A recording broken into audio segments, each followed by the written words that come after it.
What's up, you beautiful people? This is Gary Horn, and this is the NWA. It's the podcast celebrating the past, present, future, the history, legacy, and tradition of the greatest pro wrestling entity of all times, the National Wrestling Alliance, but also so much more because we've just grown. We've grown as people and as friends, as lovers, and Okay. It's a lot going on. A lot of growth here. Okay. Rob, don't get any ideas. By the way, that's Rob. Doc Rob Stinson is here. Good evening, everybody. And hey, it's Will Daly is here also. Welcome, everyone. No better way to end the weekend than talking about pro wrestling. Technically, you're starting your week, right? You know, so We're not technical around here, Gary. Everyone knows that. We're not technical. So true. So true. Well, we're happy to see you guys. I feel like it's been a long time. We've had chats. We've had chats at the Discord. We've had conversations. So it's not like we haven't seen each other. Because a lot of us watched Mission Pro Wrestling on Friday night. We're going to talk about that because that is worth talking about. We're going to talk about whatever you guys want to talk about, though, too. The G1 happened. The AEW happened. The small promotions, you know, those guys, New Japan, AEW, WWE. Nobody, you know what? I watched part of SmackDown, and I 100% don't even want to talk about WWE. But we'll do it if you guys want to. And it's just good to be back. Guys, how you feeling? Rob, I guess I should start with you. You got to be jet lagged. Dude, when did you get back? You've been in Buda, Texas. Been to Buda, Texas, man. Austin, I am on cloud nine, man. I've had the best weekend in a long, long time. I felt like this was like the first real – I mean, I've seen some wrestling and stuff, but I felt like this is the first real weekend where I feel like we're back.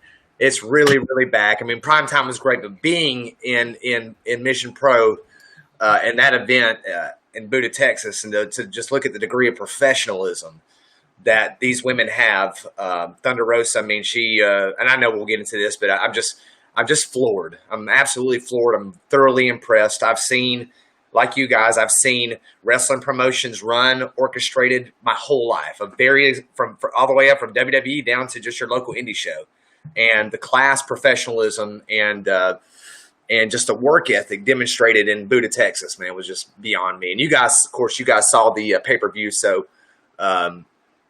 So, I mean, we'll talk more about it. I'm on cloud nine. It was fantastic. Had a blast.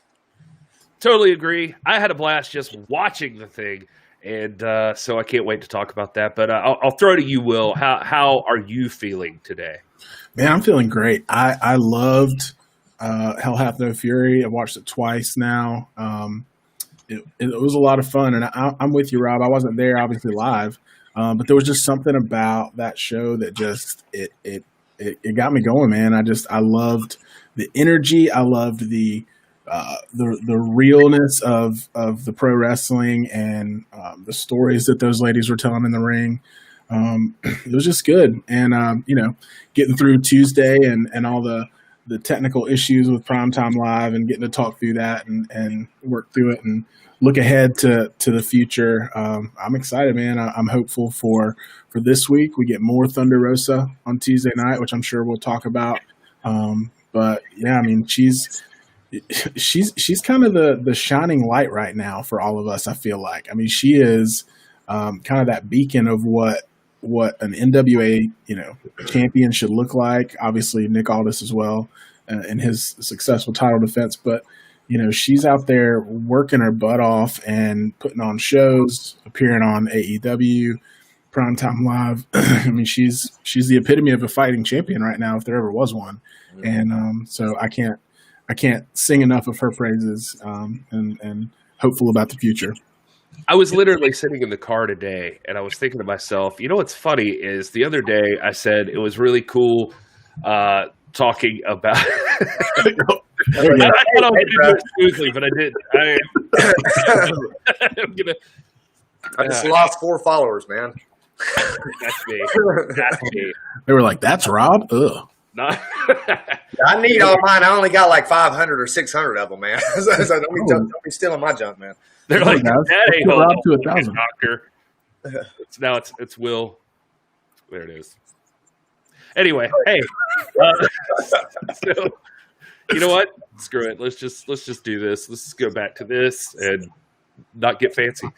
No, I was going to say, I was literally in the car today. I was driving to go get some stuff, and I was thinking about Mission Pro Wrestling this past Friday, and I was thinking about how, I've talked a lot about Nick Aldis, and, like, it's cool that we have such a good relationship with Nick and the champ, and he's, like, one of my favorite wrestlers. Could be my favorite wrestler.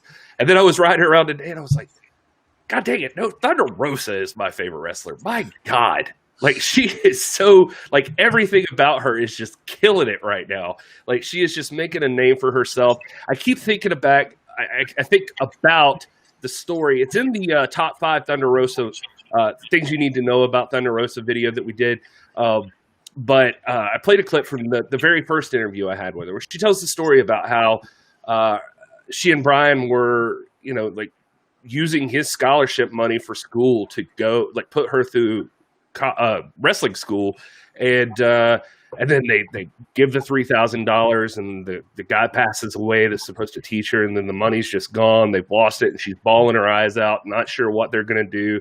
This 3K just disappears, and Brian and her having the talk about, like, no, this is fine. We're going to work through this. We're going to get through this, and we're going to make 20 times that. And I don't know. I just watched them Friday and then watched it again today, actually. And then I was out doing stuff. And I was like, God, they are. Like, they really are. Like, Thunder Rosa is just like that. I've never seen somebody just like she and Brian have just, like, willed this thing into existence. And just seeing the success she's having, it could not have happened to a better person.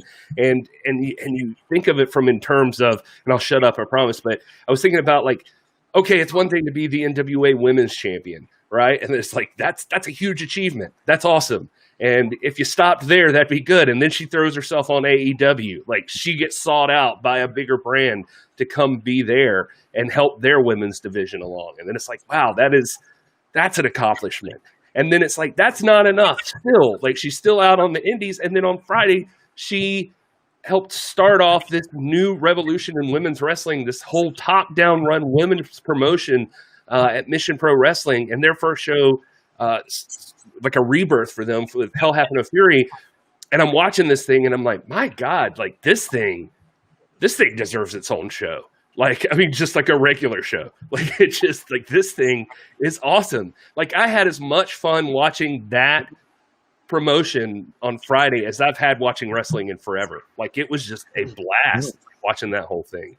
And Rob, you were there live, so I'm sure it was all for you. I mean, I think we were, tweeting back and forth and texting and whatnot, but I'm hoping that the energy came across the screen, the television screen, because that crowd was into this from the pre-show match to the very end. I mean, this crowd was into it. Just when I walked in to the event, got there about 6:30, right as they were starting the VIP thing, and we're doing some things for the fans and this and that, some photographs. But one of the things that struck me is like Thunder Rosa and Brian Rosa never took a moment to themselves. I mean, occasionally you might get a chance to say hi, and these guys are busy. But, I mean, Thunder Rosa was running around the whole night, backstage, moving things, doing things. Same thing with Brian. They worked their tails off from beginning to end, the whole doggone show. And yet they still had time. Brian Rosa still took time to come talk to me and walk me out to the shed, and we'll get into that. That really happened, by the way. That really happened. And then, Thunder Rosa obviously made time for me, and it was just, I'm just blown away. Like, I already respected this power couple. I already respected them, but my respect just was tenfold. I mean, it was just magnified by 10 times or whatever. It was pretty cool. Yeah, it's just I'm so happy for them, and I was in the mood to like wrestling, but as I was watching, I was like, man, even like no matter what mood I was in, if I'd have turned this thing on and saw this, it's like no expectations. Like, this show blew me away. Like, I was into every single match, and it was just well told stories in the ring. And by the way, we're heaping all this praise on Thunder and Brian, I mean, this goes to all the women that were involved in Mission Pro on Friday night. I mean, you guys just killed it. Like I was so happy to see most of you for the first time, and now I'm interested in every single person that's in that company or whatever the deal is. I want them all back on October 30th, like competing in that tournament. Like I want to see all of them wrestle more now, and that's a cool thing to have going for you, I think. Yeah, and as I mentioned, I mean, just the energy. I think for me, it was the energy. I love when professional wrestling is full of energy, and it's not, it's not fabricated. It's not. I mean, you could tell, and Rob will attest to this, as he mentioned.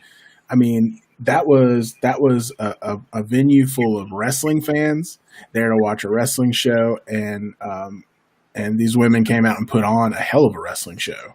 And I was the same way, Gary. I'm sitting there watching these matches and these feuds, that I had no context for, were so believable that I was like, after the match ended, I was like, okay, I want to see either that rematch or I want to see her now go feud, with this other person. And I'm just like, that to me, I mean, it laid a foundation for me. I mean, any Mission Pro show that's available, Title Match Network, wherever, I'm going to be watching, because that's just how well executed that show was. Yeah, 100%. It really was. It was a blast to watch. I mean, what do you guys want to start with? I mean, we could just jump right in there and just talk about more detail on the show. You just want to do a recap of Mission Pro Wrestling from Friday night? I think that's a good start. Let's just jump in there. So we get to start off with this thing with Baby D and Thunder Rosa in the ring.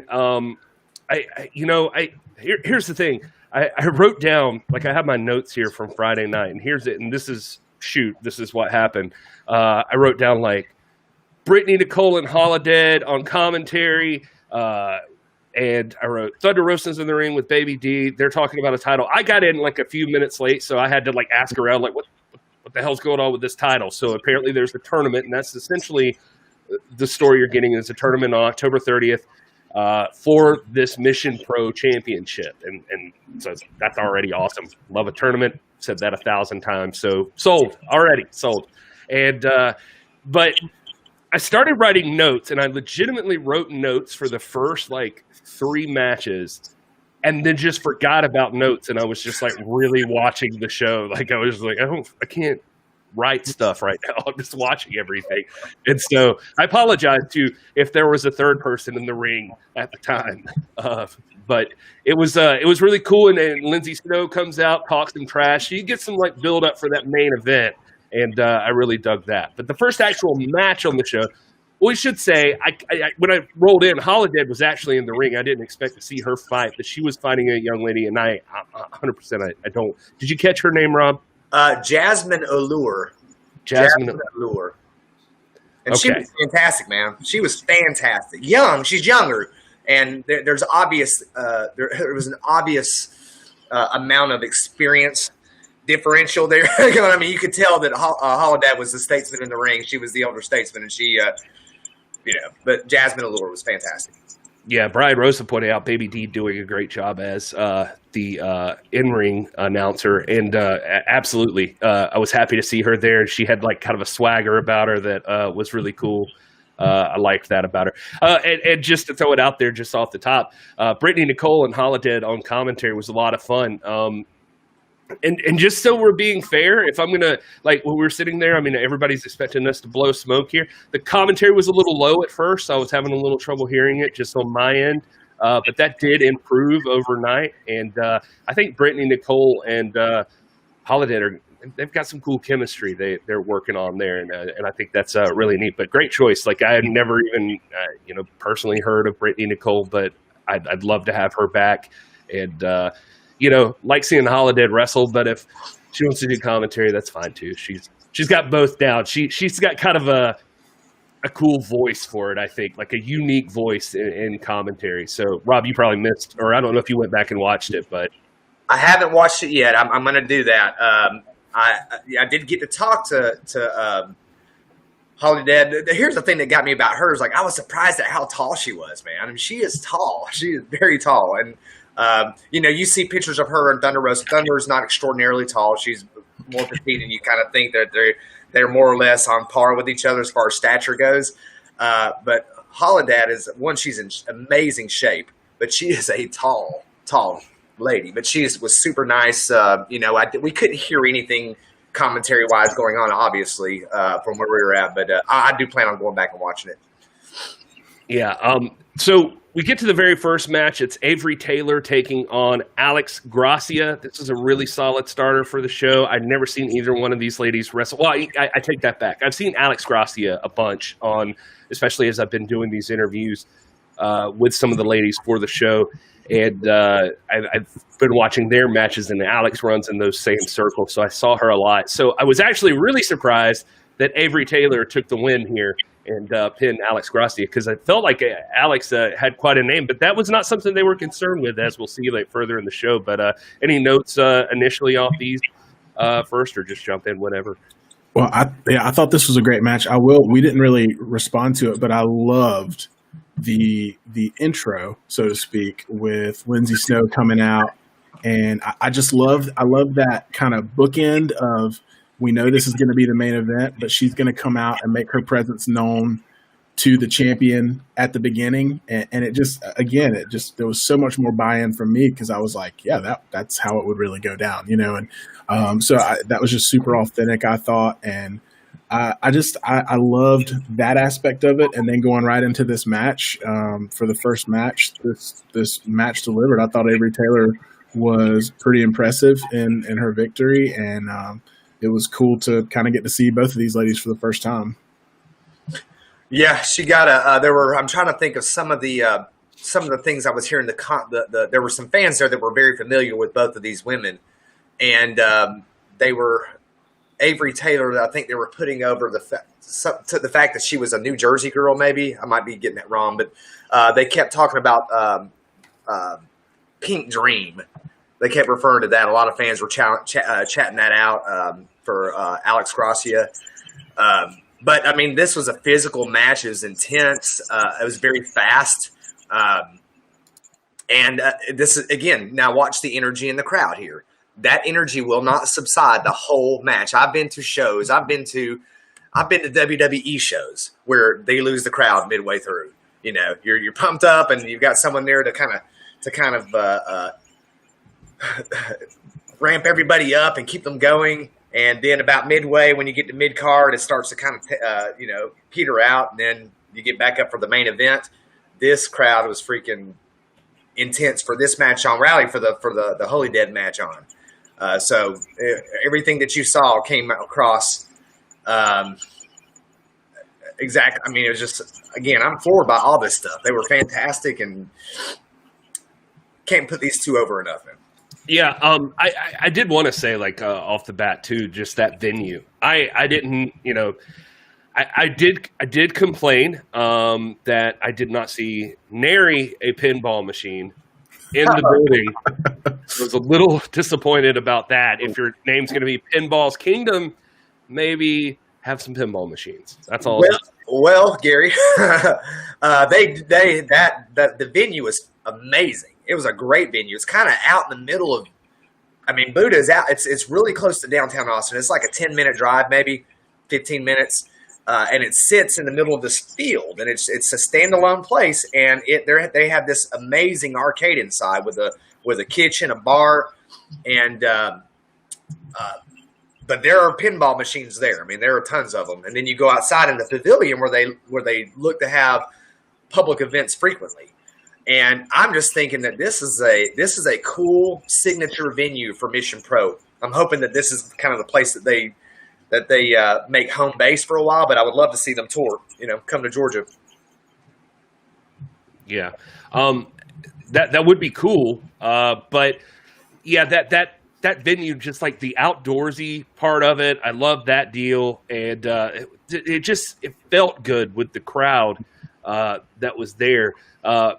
I guess we should talk about, Rob, one of the big things that stood out to me is that as I was looking around the ring, I saw you and your wife very close to the ring, and your ass was supposed to be in a shed somewhere.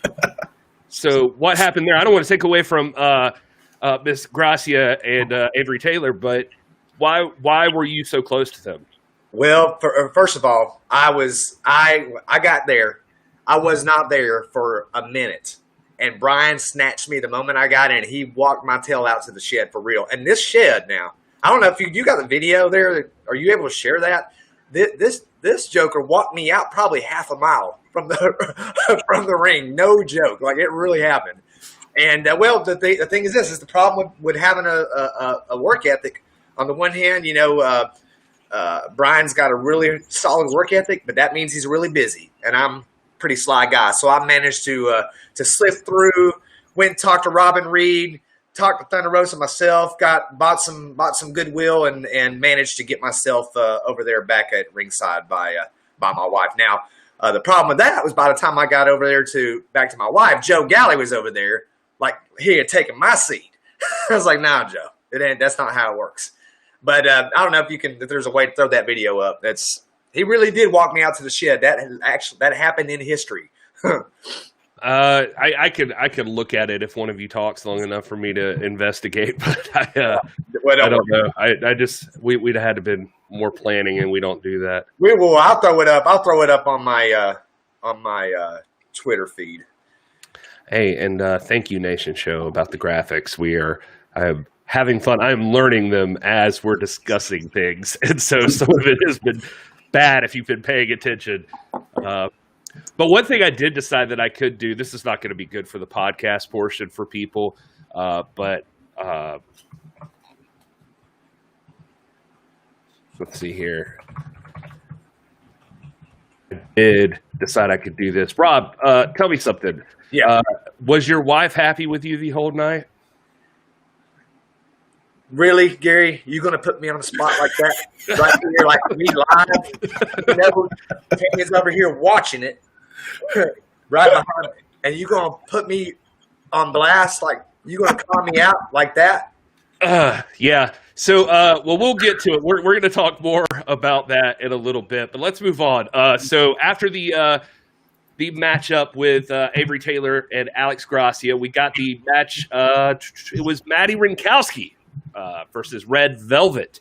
I was super excited about that match, by the way. I had Maddie on the show, and it got some really good feedback. So thank you, Maddie. I really was looking forward to seeing her compete. She's very new to the business, so but she had some really cool stories. If you guys haven't checked it out, check it out on the podcast feed. I'm still working on getting it up on the YouTube channel, but it is available for podcasts. And she is a trainee from it is God, why did I just forget? Jazz trained Maddie. So, that was her very first match, was against Jazz. You can hear all about it. Now she was going to throw up right before because Jazz was not taking it easy on her. But Red Velvet, we've seen a lot of on AEW. She's been appearing, and so I expected this to not go well for Maddie. And lo and behold, I was wrong again. Every one of my predictions in this show fails, apparently, except for Thunder Rosa. But still, I was very impressed. That was a lot of fun. A really cool roll-up there by Maddie to get the slick surprise win there at the end. But any thoughts here, guys, about Maddie versus Red Velvet? No, I'm with you. I was really impressed with Maddie. A little more familiar, as you said, with Red Velvet, but just another example of a match going in without a lot of preconceived notions. Just watching it as a wrestling fan and appreciating the art that these ladies were performing in the ring, and I thought this was great. And Maddie was over, and she was energetic. And one of the things I forgot to mention earlier, but and I'm sure, Rob, this was more prevalent for you being right there at ringside. But man, I mean, the facial expressions, the selling, the just in-ring work, I think that's what really had me going the whole time and kept me energetic as somebody sitting there watching on my laptop screen, because it just felt so intense the whole time. Every match felt intense. There was never like a lull, you know what I mean? And so I'm probably going to sound like a broken record talking about a lot of these matches, but this one was the same way. It was high energy. I was hooked from the opening bell, and I thought it was a great match. Mm-hmm.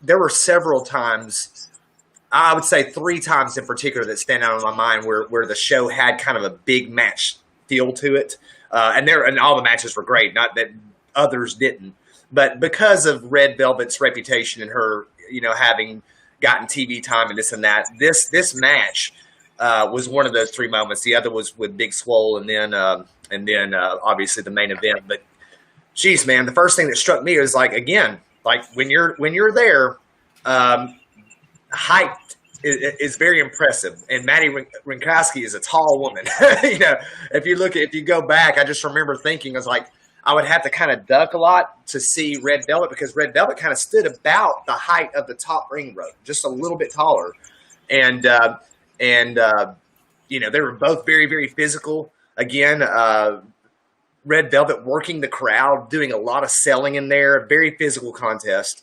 But this is one of those matches where, again, the crowd was into it the whole night, but this was one where it's this feels like a big match. This is big time. So I was super impressed with that match. So really excited.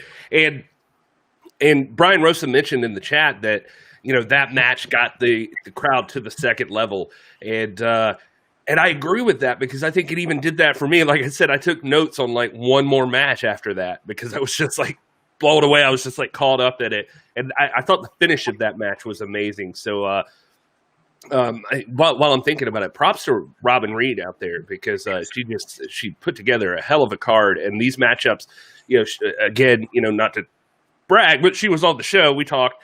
But one of the things I was interested in is her philosophy for how she puts things together. And man, I feel like she nailed it. She knows what she's doing. That's these matchups were so perfect.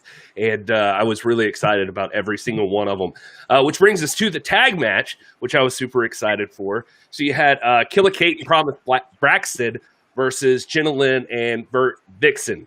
Now, just from the videos and stuff I've seen, I knew that I was a fan of Promise and Jenna Lynn. I love Jenna Lynn. She's just fiery and just so tiny and cool, but she's got that karate thing going on, and I was just excited to see her go crazy in there. Promise just has a nice, I don't know, something about her I really dig, just the vibe she puts out. But I had not seen Killa Kate until that Independent Wrestling Expo, and she was there, and so I did know her from there, and I knew that she was a badass when it comes to submissions, and it turns out that was exactly what was going to create the victory here for those ladies. Killa Kate and Promise Braxton getting the win with a submission from Killa Kate. So, but yeah, what'd you guys think about the tag team match? Well, me in tag teams, I loved it. I thought it was superb, top notch, and I loved the submission finish. I thought that was great. Killa Kate looked incredible. She looked strong. I thought the two teams were they were so fascinating. Again, as someone with no preconceived notion, it was just really entertaining and very engaging to get to know these ladies through the matches, right? We didn't have a ton of promos. We didn't have other, video packages and stuff like that. These ladies got themselves over in the ring with the storytelling, which is my favorite thing. And so I loved this match as well. And I love the submission finish. I thought that was a great touch. Yeah. A great match. Again, I feel like we're broken records here, just repeating each other. I feel like this came earlier in the card though. I feel like this was the second or third match. Didn't this come before Red Velvet? It seemed like it did. I could be wrong, but it seemed like it was rather early. And then I had it marked down as the third. No, you're right. I'm sorry, I mixed those up. It was the second match on the card. Okay, and, that's what I was thinking. I apologize. No, it's okay. It just threw me off because I was like, man, I feel like, because I was specifically thinking about Will. Well, just make me feel like an idiot. Rob, you're the host. Rob, you're the host now. Gary, we'll see you later. I'm about to. Right. I'll talk to you. Oh, he put himself in timeout. The other thing that you must remember about about this match, and I learned this the hard way, is like it's typically not considered good form to brag on Bert Vixen's ring attire with your wife sitting there, because I thought like her ring attire was on fire, man. I was like, dude, I love those. I love that ring attire with those look like garters. You know, I mean, it was hot. And, Gary, you can put that graphic back up about Rob pissing his wife off. Yeah, this would be the time for that. It happened multiple times. Oh, no, it's over here. There, yeah. There. I like how you're on the TV behind yourself. This is like weird Inception. Yeah. It is kind of odd. Sorry, folks. We got this whole new setup, and so we're having fun with it. But yeah, so just every story that we can tell about Rob pissing off Tanya, which I'm sure happened multiple times. My favorite is like right before I came on here.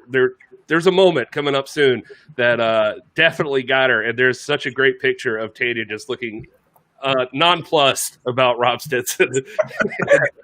I saw a whole thread where people like, that lady behind him is a dude. Hey, I made a humble. Like, let's just say she sold it real well. Let's leave it at that. Oh she man. All right. So yeah, props to Jazz too, by the way. I've seen a lot of love for Jazz in the chat. And she was kind of running the locker room from my understanding. And so yeah, she's great. Like still wish we could get a Thunder Roasted Jazz match out of this sometime, since Jazz was really technically never beaten for the NWA Women's Championship. So just throwing that out there. All right. So next up on the list was Big Swole and La Rosa Negra. This was you could almost even call it a main event of the first half of the show. Like it went, there was an intermission right after this, and honestly needed it, because these two ladies tore it up in the middle of the ring.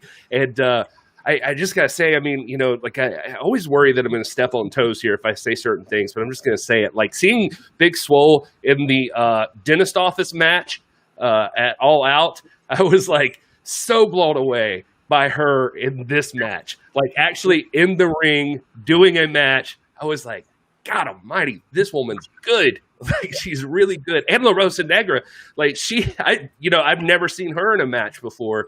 And I know that she's, you know, bigger than that and deserved to have been seen before. And that was made very clear throughout the show. But I personally had not seen one of her matches. And these two ladies, like, just got it going in the ring, and the crowd was into it. And it was an amazing match. Big Swole ends up getting the win.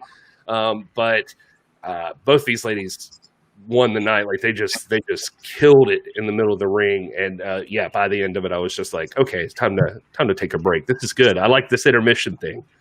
Yeah, I thought the intermission was a cool touch. Just to be able to, kind of take that breather. I did feel like it needed it. I felt like that was a main event caliber match. Obviously not the main event, because the Burke was not on the line, and that will always be the main event if it's on the line. But it did have that big fight feel, and it delivered. And I thought that was well placed, you know, to have an intermission right there. And Rob, I wanted to ask you, you know, what happened during the intermission there live? Was everybody just hanging out, or did you grab some drinks? What'd you do? Yeah. Go to. That's the time when Polka Dot Pam and I hung out for a while and got to catch up, and we shared some beverages together, and then the talent are going back, and a lot of them are doing some autographing for the fans. Again, Thunder Rosa out and about in the crowd, doing work, carrying things. I mean, she's running errands. I mean, this is the world's champion now, making the nut and bolts and the mechanics of the show happen, which I wanted to point out too. And I'm not here to trash anybody or down anything, but we all know how problematic the UWN show was last week. Like technically, the show looked great. The matches were fantastic. This match, I mean, this show, and I have not seen the stream, but like in the venue, sound was fantastic. Microphones were fantastic. Everything moved at a good pace. There wasn't, a lot of dead time. A lot of times you go to indie shows and they have these really lengthy intermissions, and you lose the crowd at that point. I did want to say too, before we move off them, that I felt like for me this was the second best match of the night. And if you don't, I think Mission Pro actually tweeted out a survey about rate your top 3 moments, and this was I think number 2. It was either number 2 or number 3 of mine, but it was sitting now here thinking about it. If I said it was number 3 earlier, I'm changing my pick to number 2. It was fire. Yeah, I think a lot of people would agree with that, and there were moments in the show like it was really impressive. I was asked by a couple of people, like how was the production value? Like, did it come across okay and everything like that? Yeah, you brought up the UWN show, and especially coming off that show and seeing I think the production cost was probably a lot higher there too, and all of that. But they were trying to do more of a production in that show, I believe, than Mission Pro was. But there's something to be said for keeping it simple, and people just wanted to see some good wrestling, and they got that. There was a few moments in the production on Mission Pro Wrestling that I feel like are going to be looked back on, and it's just easily fixable stuff. I mean, and it's dumb stuff, like not like they're dumb like you'd be dumb to bitch too much about it. Like it's just like there was the moving. It seemed like there was one still cam steady cam, like on the ring the whole time, and then there was the smaller one that would follow people or move around the ring, and that one would follow people in from their entrance from the back, and then you would think it would switch to the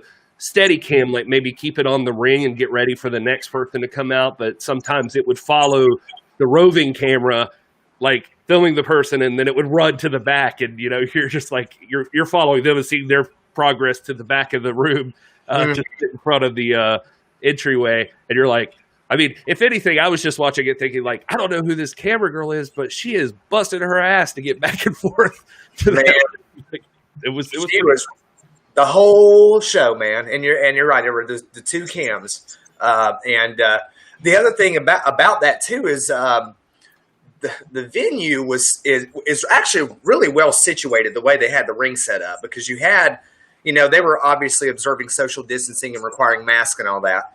But you had, we had our chairs. We were right. Actually, wasn't originally supposed to be seated there. It was seated on the side, and then Brian asked if we wanted to. He found a better spot for us. Like, we can move you here if you like, and we were thankful for him to be able to do that. But we were right there on the ring. I'm like 3 feet from the ring, but then you're spaced out. They had tables throughout the venue, and they're all like, you got your name on there. You know where you're going to sit at. And people more or less observe social distancing and observe the mask. I don't think I even saw anybody without a mask. Maybe me or Tanya once or twice.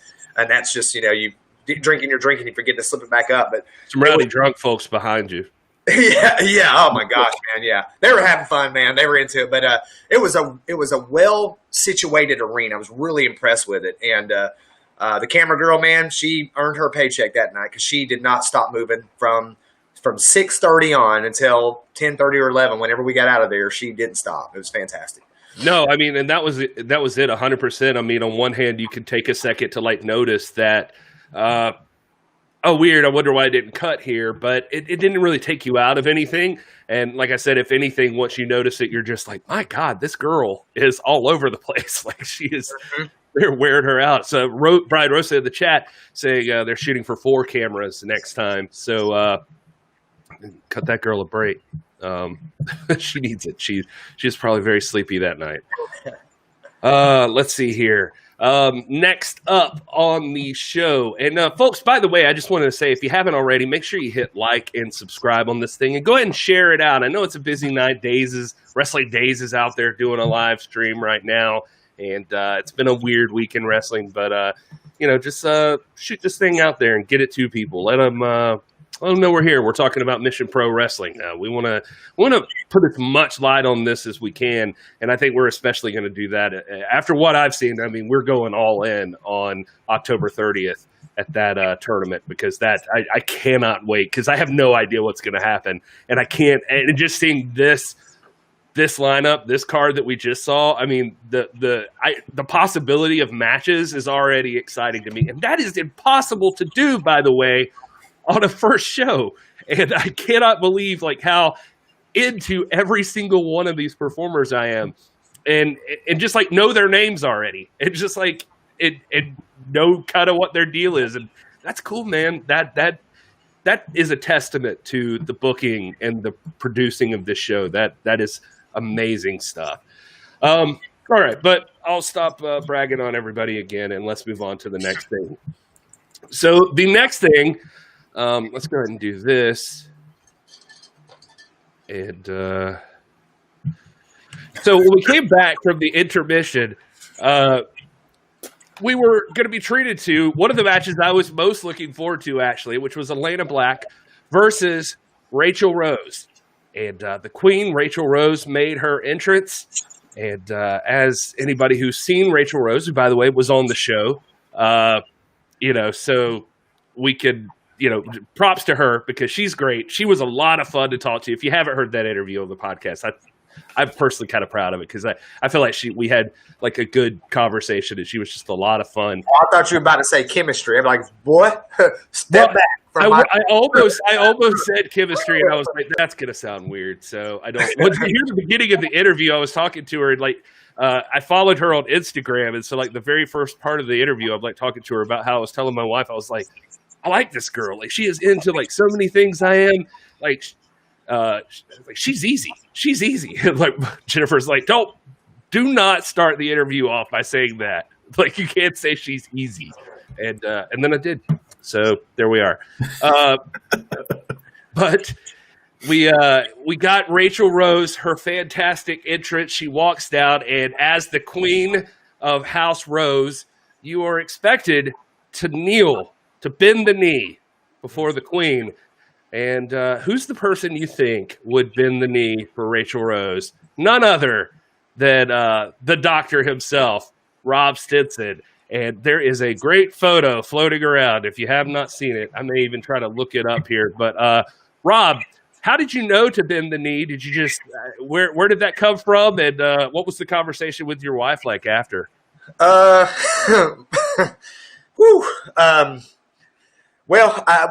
in the lead up to Mission Pro, I had not been as familiar with Rachel Rose, and so I did my research like we all did, and I just really thought she was just cool, man. And we talked about there being some vocal fans behind me in the building, and so one of the things you realize is that there were just about every match you would have. I mean, there was some support for both opponents for pretty much every match. There wasn't very many people that like the crowd was like fired up, just like they were. Very few people were vilified that night, except for her, man. She came out there with her attitude, and she stole the show. She had one of the coolest impressions. Seeing her, I mean, I've seen her on YouTube and stuff like that, but seeing her in person, man, she is the real deal. I think she's got big star appeal about her. This would happen to be my third favorite match of the show, and but you do bow the knee, and I was just rendering the proper courtesy. She's the Queen of the House of Rose, and so I did what a gentleman does, and oh man, well, good for you. But yeah, I was looking at this thread for that picture I just showed, and there's like the next text or the next tweet is like, homegirl behind him is in a mood. And Rachel Rose replies back, she did not seem pleased.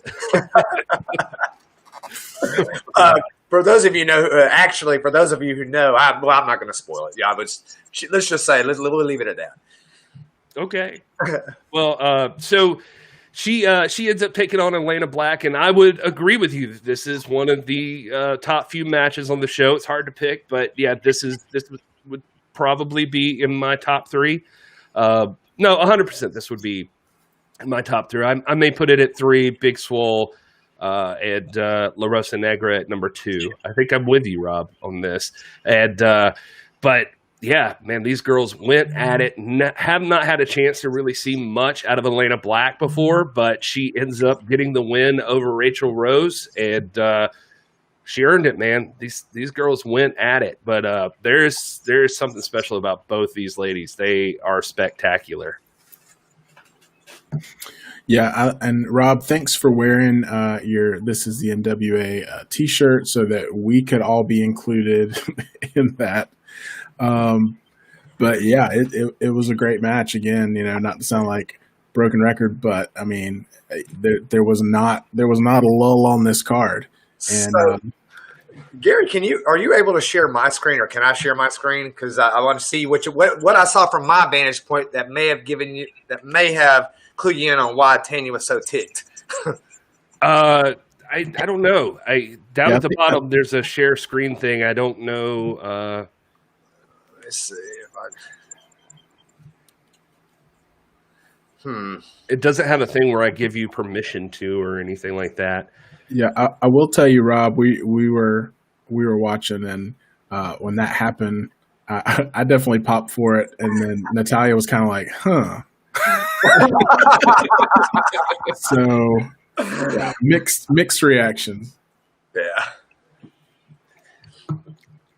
All right. Well, yeah, that was we were in the Discord, or I was chatting with a lot of the hashtag NWA fam in the Discord during that time, and that was that definitely got a pop in our Discord. If you haven't joined that, we all had a huge chat going during that time, and it was kind of interesting just seeing everybody's reactions to Rob Stinson bending the knee. Unfortunately, your queen lost, though, Rob, and there's always next month. She lost the battle, but the war continues. My queen, will be back. And I always feel bad, like talking about just discussing particular matches and trying to rank them here, because I feel like I don't want that to take away from the concept that moments can't still be created even if we don't put them in the top few matches. Because next up, you had Roxy versus Jenna Van Muscles, coming out with a new, as far as I know, a whole new look, a whole new style known as Genocide. And my God, Genocide is incredible to see walking to the ring. And Roxy, I feel like a lot of you probably already knew, but she, she's kind of got a presence on the independent scene, and she's very, very good. But seeing Genocide next to Roxy, holy crap! That's one of my top moments from the show. Just those two in their face-off, just incredible. This is one of those ones where Tanya and I were talking about this match, and we happened to be commenting to each other about proper storytelling and believability and all that. And Tanya really liked Roxy, and she's cool. All the things that you said, that comes across in person. Very dynamic, very considerably smaller than Genocide. And so as we're sitting there and I'm watching them have this match, and it, Genocide is a very imposing figure, and she's dominating physically the match, and there is some ebb and flow back and forth. But I just kept thinking, like, I don't think that it would be possible for Roxy to pull this off, man. I mean, talent, I think, is superior to it is the most superior trait you want to have over size, speed. Talent goes a long, long way, but at some point, when does somebody be, someone who is already athletic like Genocide, and who also is seasoned and very experienced and talented also, I felt like it would have made no sense at all. I never thought for a moment that Genocide was going to lose this match. I mean, I felt like this is, don't get me wrong, Roxy was able to mount some offense in this, but to me, it wasn't like they're going to try to convince me that Roxy might pull this off. The spectacle of Genocide dominating this and her physical presence was worth the match. Yeah, I agree. Will, were you as impressed with Genocide as the rest of us? Oh, absolutely. I mean, just her presence, just the whole match, it was strong. And I echo everything Rob said. I think everything you said and experienced live really translated in the TV watching of it. And so, yeah, she was really strong. All right. Well, then that leads us. That was our semi-main. Well, I guess I should announce that Roxy, as good as she is, that it was inevitable. genocide is inevitable. That's weird. A weird thing to say. Probably don't sound it's a mathematical equation, man. But she did. She did take the victory. Just kind of dominated Roxy throughout. Roxy had some great moments, including that dive outside of the ring that she did on Jenna. And I thought she had her a few times, but Jenna was just a lot to overcome. If she enters that tournament on October 30th, it's going to be trouble for a lot of ladies, and I include a Lindsay Snow or a Thunder Rosa in that if they're in it too. So interested to see how that's gonna go. But let's go on to the main event of the show. That is Lindsay Snow, the American Kaiju, taking on Thunder Rosa for the NWA Women's Championship. And guys, from the outset, just the face-off in the ring, this is everything I ever wanted it to be. These two women beat the ever-living hell out of each other, and it was an incredible match. One of my favorite matches I've seen this year, and just it was everything I wanted it to be. Rob just, I don't know what happened to him, but he just lost his mind. No, I'm just kidding. I just had a guest walk in. Tanya was about to walk in here. I was going to be like, guys, what had happened was I wasn't bending the knee. Okay, my back gave out. Clear. You got my back had given out just at that time. Nah, man. Jeez, man. Lindsay Snow, where do you start? I mean, for one, let me say, Lindsay Snow is one of the hardest working women. She is one of the most serious women in the business. She was out there the entire show selling her merchandise at the merchandise table, and she, from beginning to end, she was one of the last to close down. She talked to everybody who would wanted to talk to her. She was very, very nice to us. She, said some nice words about our show. I have been a Lindsay Snow fan for years, man, and I think that this is like probably up there with Thunder Rosa. I think she might be the best talent in the business. So much so that on the way back, Tanya and I were talking. I was like, it seems like to me the NWA World Women's Championship, the Burke Belt, there need to be three people in that picture, and I could completely see this belt being traded between these three individuals multiple times, and these three women, this triumvirate of women, like owning, operating, manipulating, dominating the world title scene for a long, long time. One of them is Lindsay Snow. The other would be Camille, and then, of course, Thunder Rosa. We talked about a few moments in this where there was a big prize fight feel in the arena, and this was it, man. I mean, this was highly anticipated. This was one of those ones where the crowd was divided. We did have a lot of, obviously, Thunder Rosa is beloved, and you hear that in the crowd, but Lindsay Snow had her contingent too there, and she was fierce, man. She's got a fantastic look. She just looks intimidating. She's ripped. Her shoulders are just monstrous, and I see in the chat, no shade on Heather Monroe and Allison Kay. I'm not saying that they're not going to be in the picture at all. I just think that Lindsay Snow, Camille, and Rosa they have to be in the conversation for a long time. I would 100% agree with that. I think Thunder Rosa and Heather Monroe have already gone head to head, I think, and they did. And I love Heather Monroe too. It would be great to see her at Mission Pro if that can happen. But man, Lindsay Snow, she deserves more recognition than I think she's received. She never got her Circle Squared episode aired for the NWA, which is disappointing. And I'm glad to see her right there in the picture, facing off against the top. God, I'm just struggling right now because I want to say the top women's wrestler in the business, but really, one of the top wrestlers in the business. And so I don't even need that clarification there. She just is one of the top stars that's out there. And so I hope that this show gets a lot of attention. I'll be honest with you, I was a little disappointed already, just that I tuned into the Wrestling Observer podcast that sort of thing, and they kind of skipped right past it, and it pisses me off. And so like I hear I think a lot of places there was like some brief coverage of it, but I don't know. I guess that's where that's the niche we're gonna fill, because a lot of shows like this need that attention.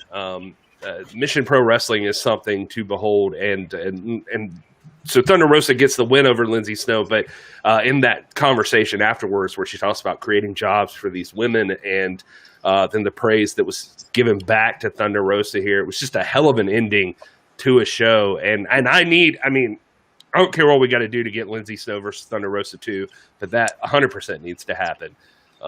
Will, am I talking over you? Because I don't want No, you're saying it all, man. You're saying it all.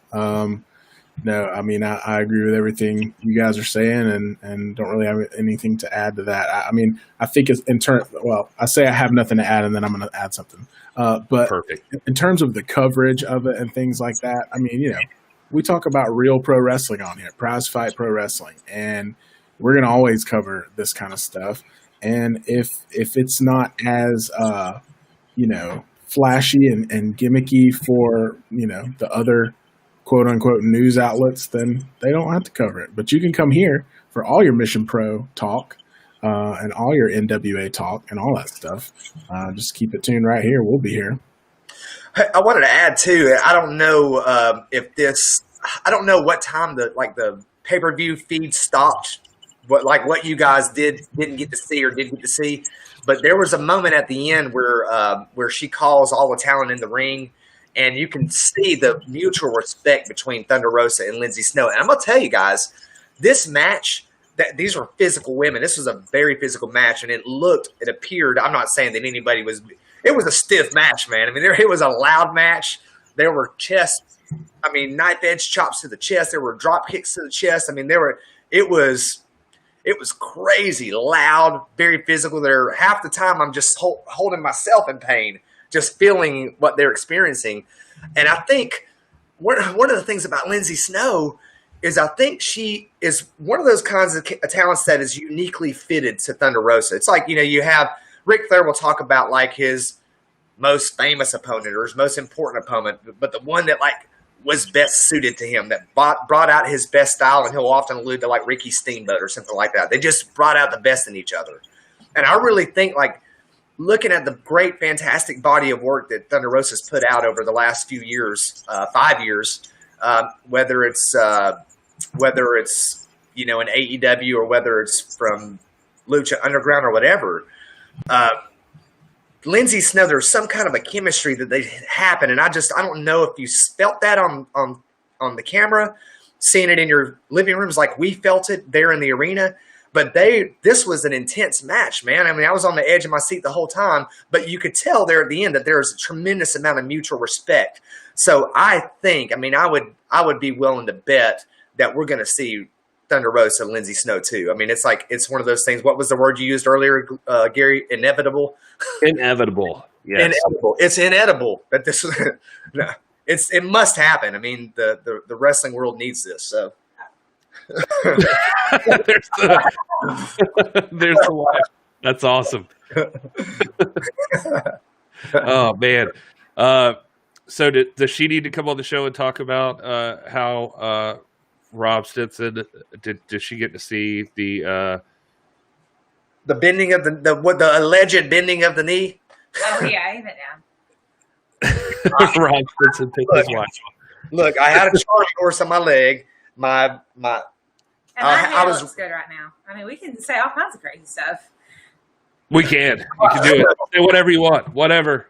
Yeah. Bottom line is, when you see, I would demand that he bend the knee to you from here on out, Tanya. That's what I would. Every time you walk in a room, he has to do it. That just feels fair. I think so. Oh man, no. I 100% agree, Rob, with everything you said. This main event was everything that I could have ever hoped for. Like it's hard to explain like how excited I was I was for this matchup, and then it actually lived up to those expectations. I don't know. It blew my mind. It was better than I even wanted it to be. And these two ladies went at it, and you could tell there was a mutual respect. That showed at the end too. Like Lindsay did, mention that none of this would be possible without TR. So there was that aspect of it. And what time? So was that the last thing that you guys saw at home? Was that y'all didn't see? Yeah, I think so. I think that's about where the feed cut was. Thunder made that statement, brought everybody in, and then Lindsay Snow made the comment, that this couldn't be done without you or something, and right. That was about it. And that was essentially it then too. Okay, I didn't realize that was on, if that had been aired or not. But yeah, it was really cool. It was a cool moment, and you could tell that the admiration there, that whole ring full of women was a mutual admiration society. They all respected each other. I mean, Jazz was even in there. I mean, it was just it's a great project, man. It's a historic project. And, from Robin Reed to Thunder Rosa, and I know this is an all-woman thing, but you cannot undersell the amount of support that Brian Rosa gives to Thunder Rosa to enable her to do these kinds of things to make the world of wrestling better. And they're just fantastic people. I love those two. And, I want to see more and more and more of this for years to come. Yeah, I'm 100% with you, man. I think that there's something special about this show, and I want to see it more. And it's one thing that it does lean into the fact that this is an all-women show.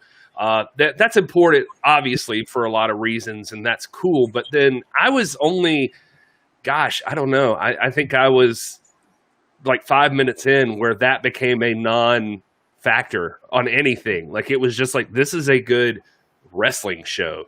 That's what we're watching right now. And, and again, not to take away from that other side of things, it was just like, man, this is the best show I've seen this week. And I'm sorry, that includes, we covered on Tuesday night a recap of UWM Primetime Live, and maybe a lot of that had to do with the hiccups and that sort of thing. But I enjoyed Mission Pro more than anything, just top to bottom, just a fun series of matches. And I cannot tell you how excited I am about seeing the tournament on October 30th and crowning a champion. Like, immediately I'm all on board, and I want to talk about nothing else, honestly.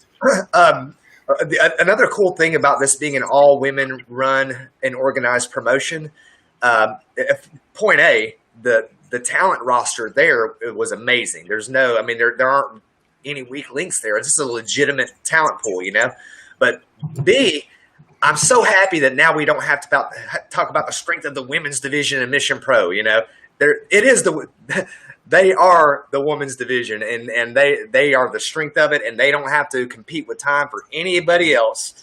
It's just them. It's to showcase and celebrate them as legit athletes. I think we like to talk about that quite a bit on our show. We celebrate women's wrestling.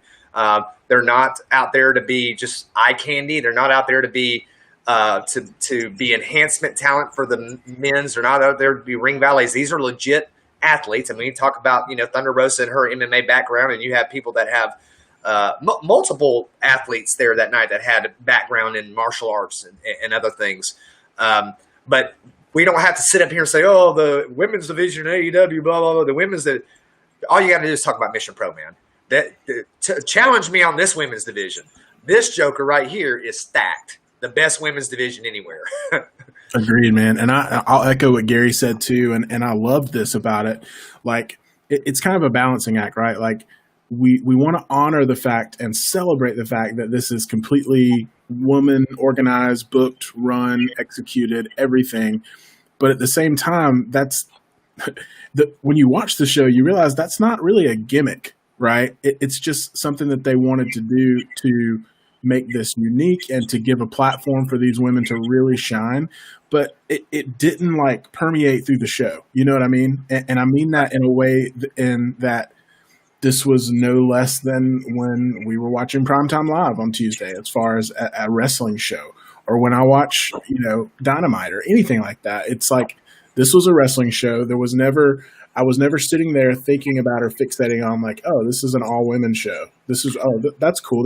That's cool because it was run by women, and like that's just a testament to how well versed these ladies are in what they do in their craft, all the way down to the booking, as we've mentioned. And you know, I know Jazz had a presence in the locker room with these ladies and was kind of coaching them up and things like that. I think that shined through.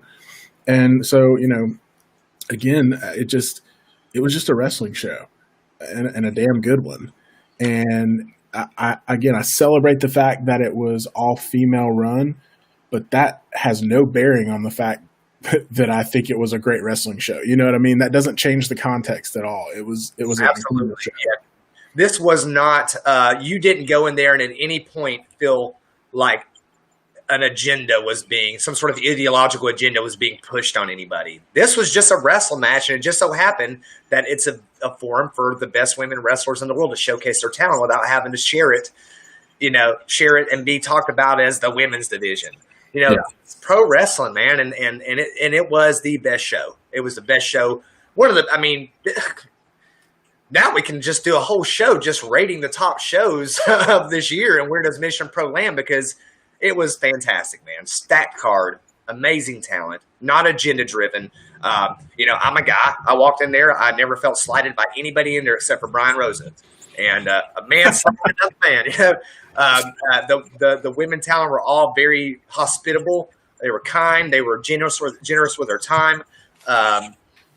It was just fantastic, man. And they were out there late. I mean, it was wee hours. I mean, not wee hours. I mean, it was quite late by the time everything was broken down and the last person left, and the last people to leave, of course, were Thunder and Brian. You know, it was fantastic, man. No one was trying to force a philosophy down your throat. It was just good professional wrestling. That's what it was. Yeah. You know, there was this message in the chat from Front Row saying, I also love that the show was pure wrestling with decisive wins, no run-ins or shenanigans. God, I was literally just bitching about this the other day, about how that happens so much in wrestling. I think it was in our Discord. I was actually having the conversation about how, like, it's just annoying. Like, I was glad to see, like, the time limit draws brought back and things like that, because I mean, it's okay. Like, every once in a while run-ins can happen, but it's like, if that's like, you watch an episode of, go watch Friday Night SmackDown, go watch anything. Like, this, like, they don't trust to win, like, somebody to win a match. Like, they just feel like, oh, it can't be decisive. Like, we have to get them to the pay-per-view, and then somebody can win, or something like that. And that's just annoying. I love that these matches, especially for your first show, fantastic job just to book this with, like, you can see I walked away from this show loving every single wrestler on the show and being into them, knowing their names, knowing their gimmick, wanting to see more of them.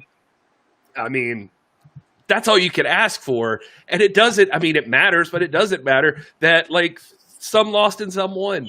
I'm excited to see them all next month again. And that includes the people that lost their matches. Like, I'm super stoked to see it happen. Right. I mean, you don't watch this match and see Thunder Rosa defeat the American Kaiju and think, oh, the American Kaiju is trash. You know, this is some. I mean, that was a.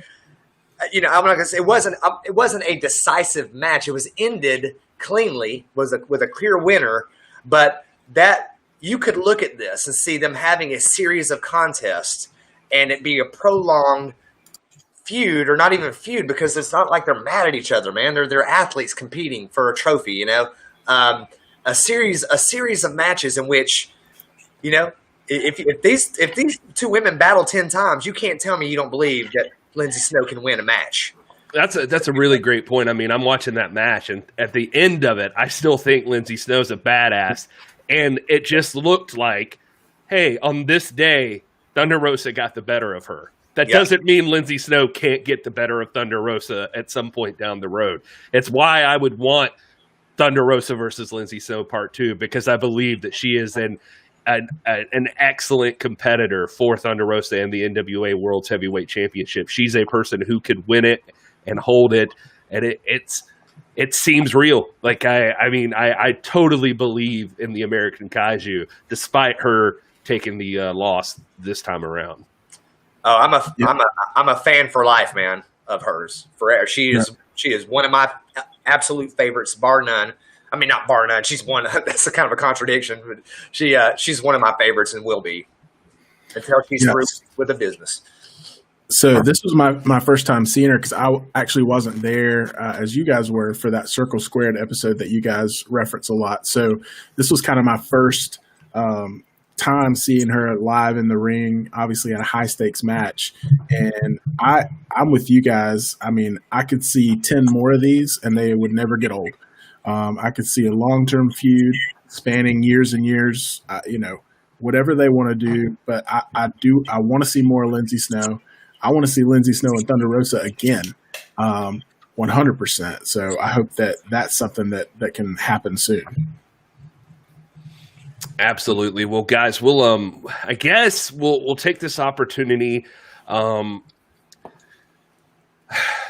wrap up the Mission Pro discussion on just as a whole, like just only talking about that. But we can continue to talk about it as much as you guys in the chat want to, as much as anybody wants to hear about it. And this won't be the last time you hear us discuss Mission Pro Wrestling, because 100% we're going to continue talking about it. They've got another show coming up on October 30th, and it's going to be a tournament for the brand new Mission Pro Championship. So you can bet your sweet bippy we'll be covering that. So anyway, we can move on to some other news. There's so much that's been going on in the chat as we've been talking, and just things I want to cover. But let's see. I guess the first thing I would want to hit is us being This Is the NWA podcast would be the news about James Storm this week. That it's been reported all over the place. I think broken by Fightful.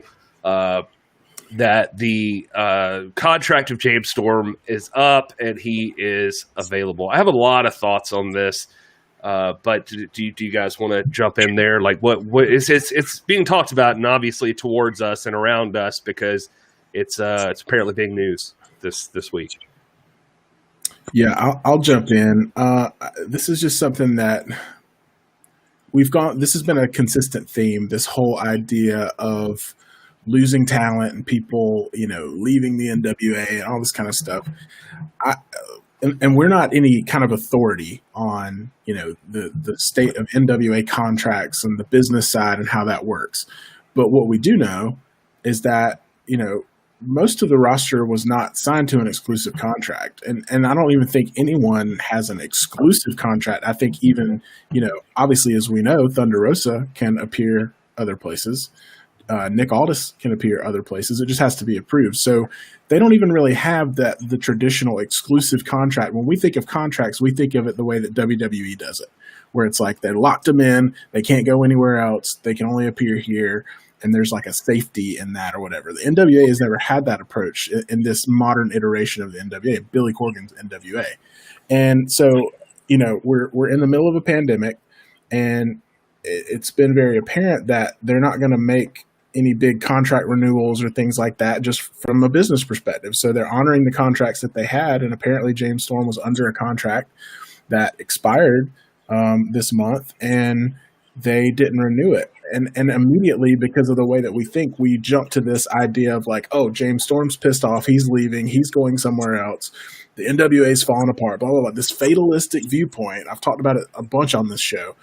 But James Storm is currently a tag champion until we hear otherwise.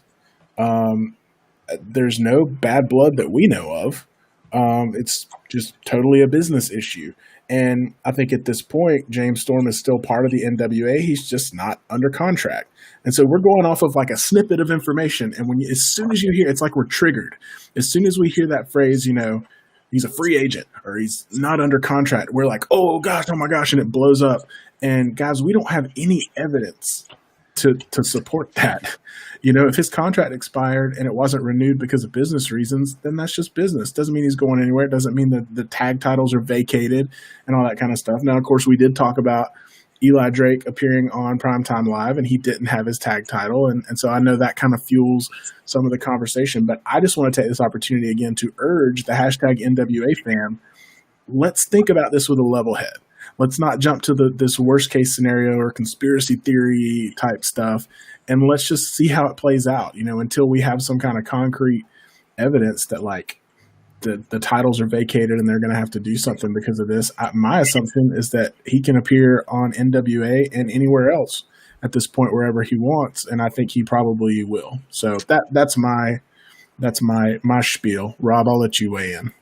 Well, Rob, before you do, if you don't mind, let me say this, because I actually did. I should have just said this up top, just so I'm not sitting on anything that nobody else has. I actually did do some digging on this, and asked some questions, and got the okay to discuss, I think, this part of it.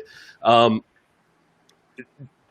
think I can say this, and if I get in trouble, I'm sorry. But here, James Storm's contract was he was under an agreement, and it ended in February. So this is not even like a new thing. And all the other, so like Will said, the biggest contracts are like that we know of, as far as exclusive contracts go, or generally like I think Eli Drake and Nick Aldis. Other people have been put into deals that are seasonal, and they are based. The impression that I got, and this is not 100% fact, but the impression that I got is these are seasonal deals in that they will, during the time that Power would be filming, they're not going to appear on television somewhere else, basically. And that was it. And that's the discussion that would have been had and all of that. The James Storm thing, I think that this has even come out elsewhere. James Storm was out of this in February. So this is not new news. It's just breaking out. So I have no evidence to back this up. So I'm just going to make a statement because I'm not a dirt sheet, but I'm just going to throw out a hypothetical here. If you were a wrestler and you haven't been working for a while, and maybe you weren't sure about working for a while, and you were like feeling things out for a little bit, but now you're ready to get back into things, what's the best way to make sure that people know that you can be booked and that you could appear somewhere? And that's a scenario that could be happening right now. The reason that this is news right this second is because maybe James Storm is self-told Fightful. By the way, I'm free, so anybody's interested, like I could go wrestle. And so again, not fact. I don't know that. I'm just speculating. But go ahead, Rob. I'm sorry. No, I wasn't going to add anything that Will didn't say. I mean, I think these stories pop up and everybody loses their mind and they think they've uncovered this talent exodus from the NWA, and it's just not the case. Don't overthink it. I mean, he's still one half of the NWA World's Tag Team Champions. He's going to be the champion until they lose the belts, and it's going to be okay, guys. The NWA is a different kind of entity. Yeah, I'm with you guys, right? Like, I would love that if for something like the tag team titles, I would love for there to be a contest for them and Drake and Storm lose them fairly in the middle of the ring, like if that's going to happen. I mean, part of the deal is that if you're going to be on a hiatus like they are, they know that this is the stuff they have to deal with, the bridges they have to cross. So I don't know. I guess I think Rob probably put it best. I think a lot of times we overthink these things. Like, this is not major news. I feel like it's really kind of a non-story. We're just talking about it because it relates to what we're directly dealing with. Our freaking show's name is. So I would say that the James Storm thing is probably James Storm is, he just is probably okay with something like this being out there because maybe James Storm needs some money. I mean, not like needs some money. He's probably fine, but I mean, he's just probably ready to start earning money again. And so that it could be something as simple as that. And that doesn't mean that James Storm is going to take some booking somewhere that prevents him from ever, or some contract that's going to prevent him from ever defending the NWA tag team titles again. We don't know any of that. That's all speculation. All of this is speculation. So I would let these things play out. It's not, like Rob said, a mass exodus from the NWA. In fact, I mean, if we want to keep talking about NWA stars, I mean, there was the story that also broke this past week that Melina had signed with the WWE. And if anything, I think that, I was more disappointed seeing the news that that Melina had said, or that everybody acted like Melina's career ended at WWE and that she might be coming back, and I was just like really annoyed with that. I'm sorry, I'm giggling because I just threw up a quote from the chat where Roscoe said Gary just broke the news that James Storm is broke and needs money, and it did sound that way. I apologize, James Storm. Please don't beat me. You're very rich, and you are fine. Your family is well taken care of. But anyway, Melina has since come out and said that she hates that story broke because she says it's 100% not true, and that she didn't sign with the WWE. That's recently been released.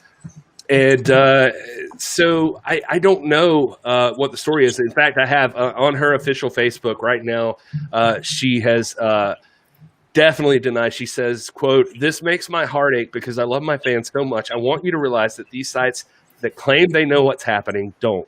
How many times have they falsely reported things about me and said I'm returning? You can't believe them because they do not report real or correct news. They often twist things to get clicks. I am not signed with the WWE. That doesn't mean it's not a possibility. My reason for this post is that it bothers me that these sites lie to fans. If I potentially get signed, don't forgive them for lying to you. I know there are those that aren't a fan of mine, but I still will care about them as I do my own fans. I don't like when people lie to you and or bring your hopes up. You deserve better than that. You should demand better than that. They think it's okay to pull these stunts because you'll still follow a click or a link. You should follow sites that don't treat you like you're stupid." It feels like a lot of news sites do that, though. So who knows? No, I will say, I mean, I feel like when Brian Cage got signed with AEW, there was the whole story where his wife was like, he's not signed with AEW. Then Brian Cage did end up in AEW. But maybe, like, technically he wasn't signed yet. So maybe, like, Melina's technically not signed. Point is, I guess, we don't know. Sorry, I'm talking a lot. Well, I think the point of her statement, maybe there's something in the works. Maybe they're close to finalizing a deal.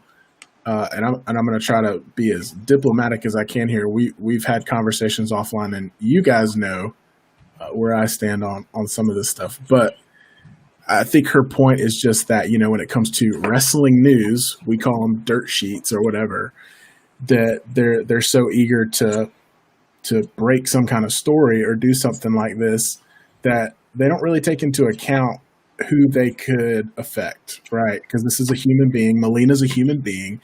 She's living her dream of being a pro wrestler.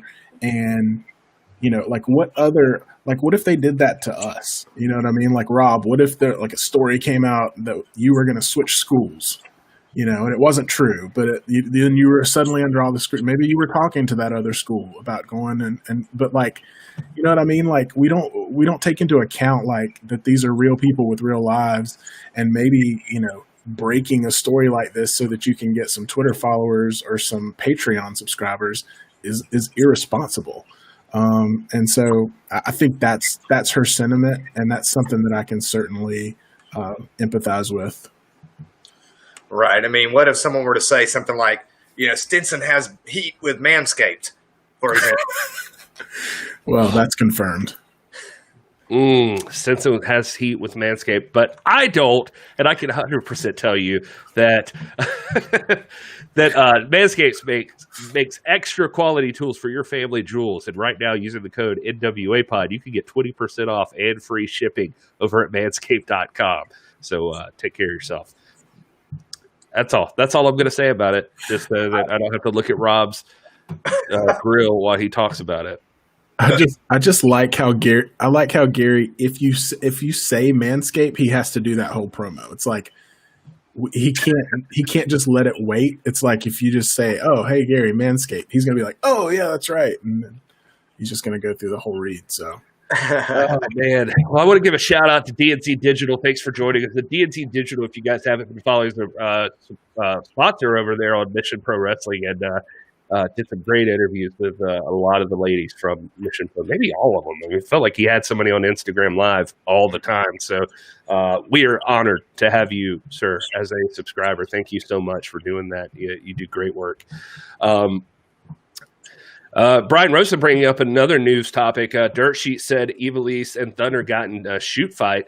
LMAO, I don't see Ivelisse in the hospital. I mean, fair point.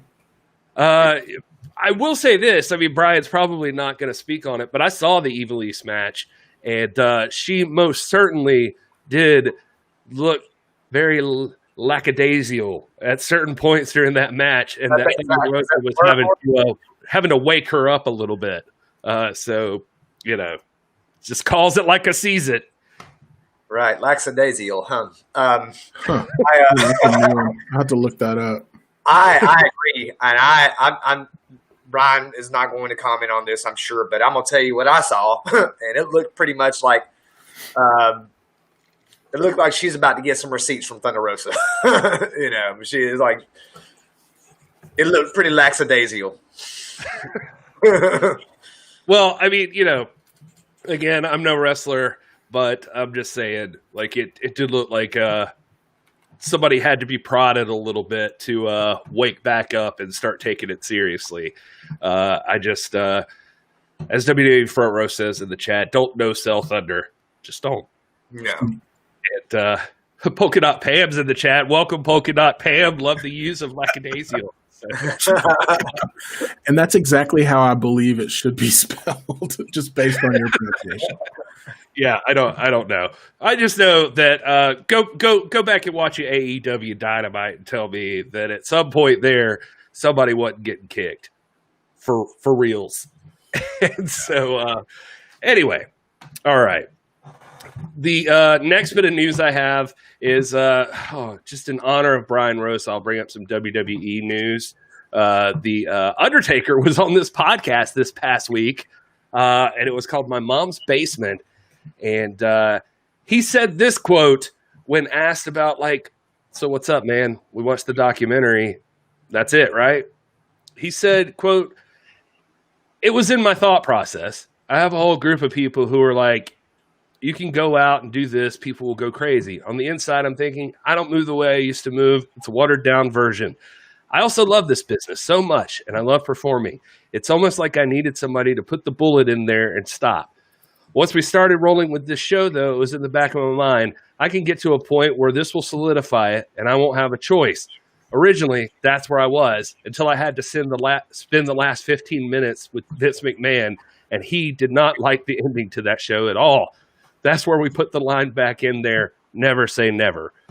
I'm coming to grips with it. Obviously, as we get close to WrestleMania, I'll probably have that internal feeling like I should probably get ready for something. So, basically, Undertaker's probably still coming back. You heard it here. Just kidding. You heard it on that other podcast. But yeah, this is not a surprise to me. I don't know if you guys are taken aback by this comment. Yeah, I mean, that was, again, I chastised all the non-news out there, and then I just gave you some more. Just right here on the show, just like, probably see the Undertaker again. There's a Clash of the Champions coming up on Sunday. Did you guys know that? Really? Okay. Yeah, that's happening. Cool. There's a whole archive of real Clash of the Champions on that same network that you're talking about. And listen to that boy go. I would much rather spend a few hours watching some of those. Oh, guys, I'm going to tell you something right now. Like, I feel like we covered like most everything we needed to cover as far as news wise for the week. And maybe there's some stuff out there, but there's a lot of questions. The chat is active. I am super stoked to jump in there and talk with them. So I'm gonna make a baller move here and say, let's wrap up this podcast portion of the show. Like, if you guys haven't if you're new, like DNC Digital over here, this is what we do. We'll do a portion for the podcast, the listeners at home. So they'll get to hear our recap of Mission Pro, that little bit of news, and then we'll wrap it up for them. But just stay right here because then we just jump in the chat and hang out with all of you. So I just want to do that. I just want to have conversations and have just like a reactive live show. I'm feeling it tonight. Let's get rowdy. Rob, tell everybody where you're at so they can hear it on the podcast and hopefully follow you. I am on Twitter at This Is Dr. Stinson. I changed that junk up. I'm on all social medias as This Is Dr. Stinson, I believe. He is consistent now. He's getting that marketing groove. Will, what have you done to him? Even where, Rob? TikTok? TikTok? I'm even on the TikTok, guys. Look at that. Y'all see Dr. Stinson on the TikTok. That's I right. converted him. TikTok. What happened? Got a whack, give a dog a bone. I don't know what happened there. But if you haven't already, if you're not on TikTok or whatever, you want to see some cool stuff, follow at the NWA Pod on TikTok. We'll get some stuff from Dr. Stinson. We missed some history, man. What? Yeah. That's what I'm saying. What do you think we were talking about? That's what we're trying to lead into. It's like this is pro wrestling history from Doc Stinson on TikTok. That's quality content. Recap. Oh, all right. I feel like he's already drunk, so I'm glad I wrapped the podcast portion. Will, where are you at on the internet? Oh man, I am at Hey It's Will everywhere except for TikTok because it was taken. So I'm at Real Hey It's Will, and so follow me on there. And if you like marketing and digital marketing, I throw a lot of tips over on my TikTok. So go follow me over there. My tips means like how to wear a hat. Well, yeah, I did that one too because I just want to meet people at all skill levels. But I've been throwing some digital marketing and I'm going to be putting some content creation tips and tricks on there too. So if you want to get some insight on some of that, follow me at Real Hey It's Will on TikTok. All right, and I am at This Is Gary Horn. The show is at the NWA Pod everywhere. You want to find us, Instagram, Facebook, TikTok, all of the stuff. Come hang out with us. We love you guys listening to the podcast, but if you want to be here for the exclusive time with the chat, where we're just going to hang out, answer any questions that come up, talk. It's not even like us, just like people just need to hear our thoughts necessarily. It's a conversation. It's just hanging out with the hashtag NWA fam. We hope you guys will join us. That's at youtube.com/the NWA pod. Hit subscribe, hit that bell. It'll let you know anytime we go live because you never know. I mean, we're usually here on Sunday nights just hanging out, just chilling, talking anything big in wrestling. We're going to start being here on Tuesday nights after UWN Primetime Live to talk to you there as well. Will's rolling his eyes already because he's like, God dang, that is late. I'm already tired just thinking about how late that's going to be. But we do this for you guys. This is for you guys. We love you guys that much. We want to be here. Thought this past Tuesday was a great time, so we want to try to keep that going. Yeah. All right. So that's it for the podcast portion. Stick with us. We're going to the live chat right here on YouTube. Thank you guys so much for hanging out with us. Until next time, enjoy your gravy cake. Okay. That's why I cut it. All right. So I'm going to scroll up. And While you're doing that, I do want to shout out to Polka Dot Pam, who was in the chat, who came also to Mission Pro. She was not Pam. I can't say that enough.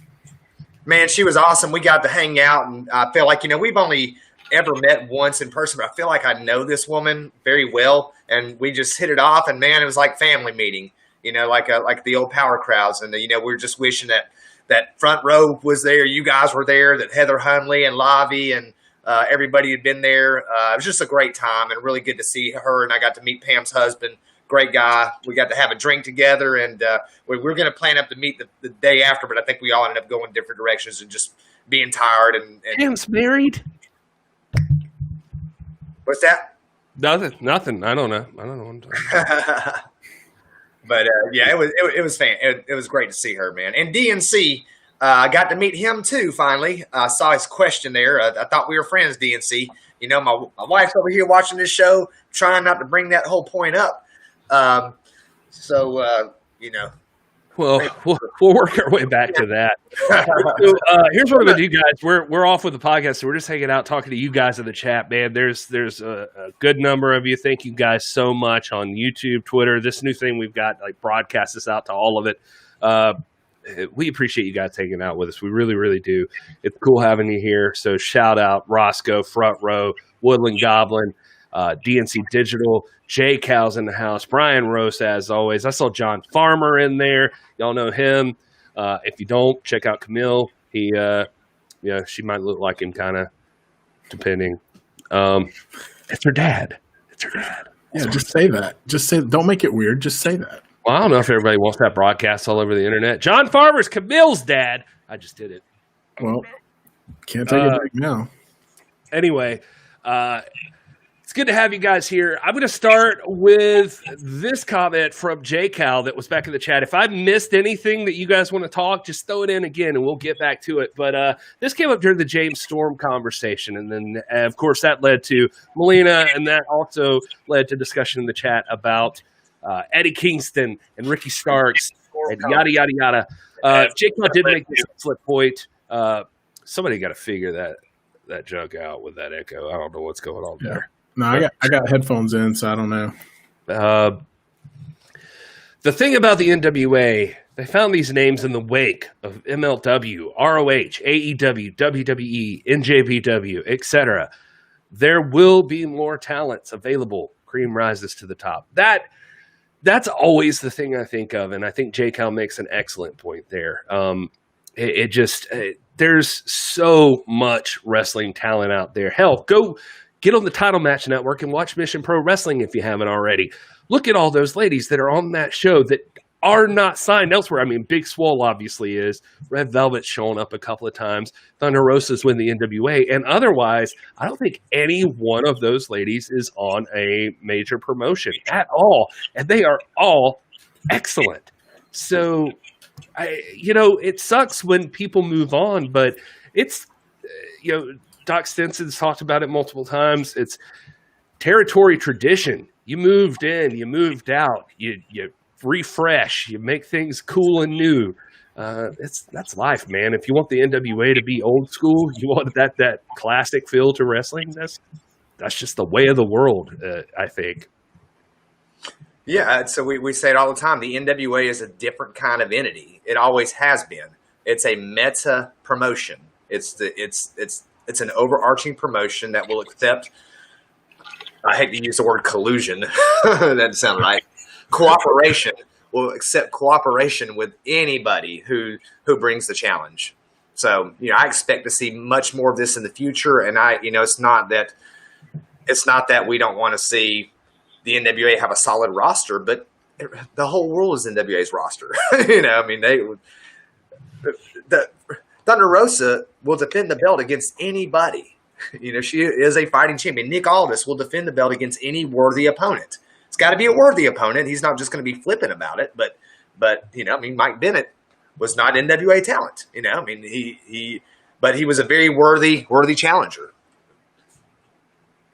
Yeah, and I think, as we're saying, we can't have this narrow view that, like, everything that we have now is all we'll ever have, right? And this goes deeper than just wrestling. This can be a personal philosophy, too, where it's like, the money that I have now is all that I'll ever have. Well, no, that's not true. You can make more. You can get a better job. You can do more. You know what I mean? And it's the same way in wrestling where, the talent pool is so large. There are so many professional wrestlers out there. Go back to when the NWA first relaunched in 2017 when Corgan bought it and made it, into what it is today, what we know.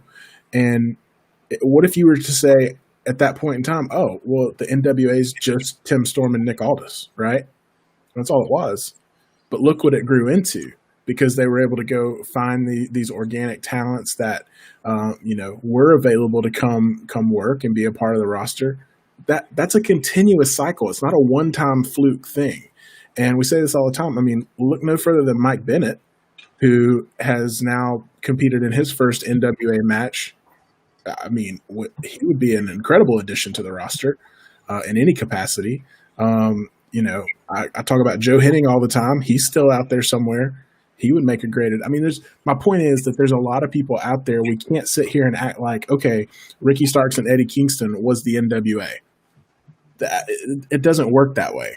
And so when you think like that, and you have this like jumping ship mentality, and this idea that, like, you know, the talent that NWA has right now, they got to hoard it and not let anyone else have it. That's just not the way the NWA operates. And so we may be thinking that from a fan's point of view, but that's not what they're thinking. And it's not going to be a detriment to the future of the product either.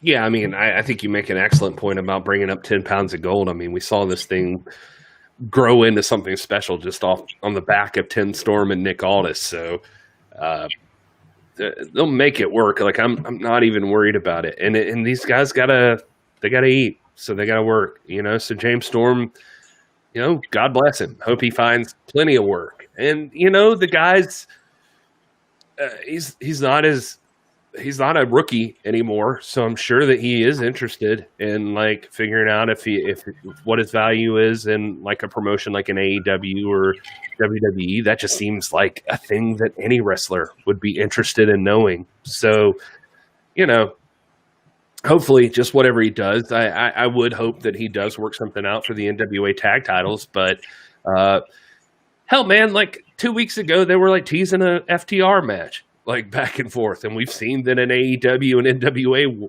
partnership can work out. So let's not throw anything out the window yet. We don't know. We don't know where this thing's going. I'll throw it back to J-Cal one more time, real quick, just so since we love ourselves some Alliance blog. Quick poll. Would you rather see Rosa versus Sheeta, Snow, or Kay? Assuming Allison Kay there. I think that conversation came up. Who you got? I'm just interested in what you guys think about that. Whew, I respect them both. I mean, there's three of them. Well, I mean, Sheeta. Math is not his strong suit. It would be.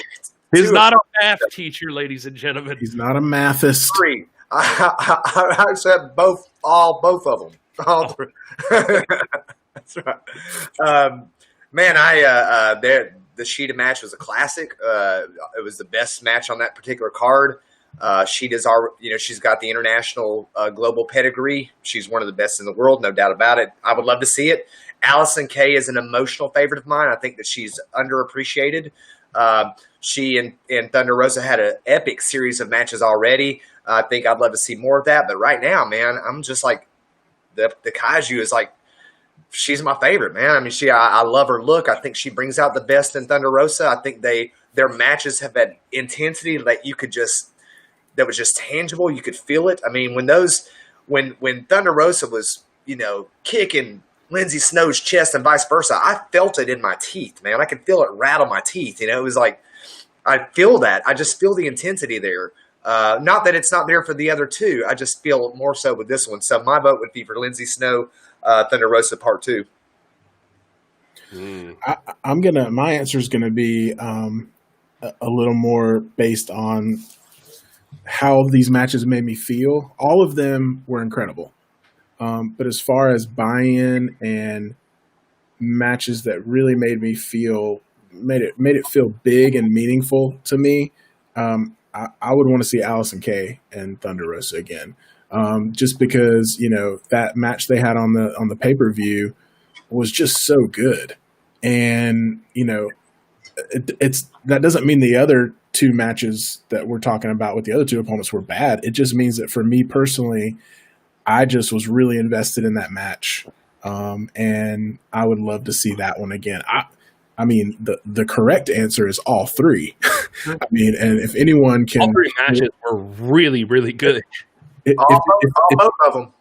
If anyone in this industry can carry on 3 world title feuds at once, it's Thunder Rosa. So it's not outside the realm of possibility. But if you're asking me to choose, as J. Cal explicitly is, I'm going to say Allison Kay. Yeah, man. I'll straight off the bat, I leaned K, and that's no slight on anybody in that list. I think that Thunder Rosa versus Allison Kay was just one of the best. Last year. I mean, Lindsay's God. I know it's tough, man, and I don't even slight Sheeta because if I had any gripe, it's now knowing that Thunder Rosa was still going to be working with AEW. It's like, man, Thunder Rosa should have took that belt, and should have it feels like that.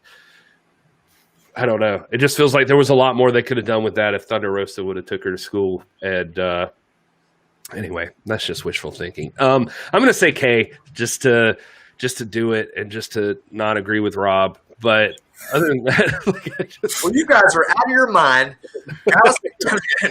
I just think Lindsay Snow deserves a push, man. She deserves. Lindsay Snow, if it was in an NWA ring, I could lean Lindsay Snow. I honestly, they're literally, they are like this. Can I get into the camera like this? It's just juggling it. I can't. I don't know. It's tough. But I will say this: one thing that I do love about AK is that immediately on the other side of the Sheeta matchup, AK had something to say about Thunder Rosa. On the other side of the Lindsay Snow matchup, people were looking to AK. What you got to say about that? AK has some stuff to say. Is I don't know, y'all. I like babies anytime I talk trash about your girl. She had AK is a classic. Just veteran, knows how to make a story happen. And Polka Dot Pam in the chat saying AK versus Thunder Rosa is her all-time favorite match. And it's just I really respect the hell out of Allison Kay and think that she just does such a great job. It's hard not to want her and Thunder Rosa to mix it up one more time. Let's see here. What else we got? I'm going to scroll through and look at some stuff. By the way, in the chat, it was pretty mixed. I think it did end up leaning K, I want to say. Maybe somebody could verify that for me. Actually, no, I think I'm seeing Snow the more I scroll through here. But there you go. You guys are right, though. I mean, this is it's like picking a favorite kid. I mean, any of these matches are going to be epic. I just think Lindsay Snow is one of the best talents, and she needs a push. She's going to be on a big stage.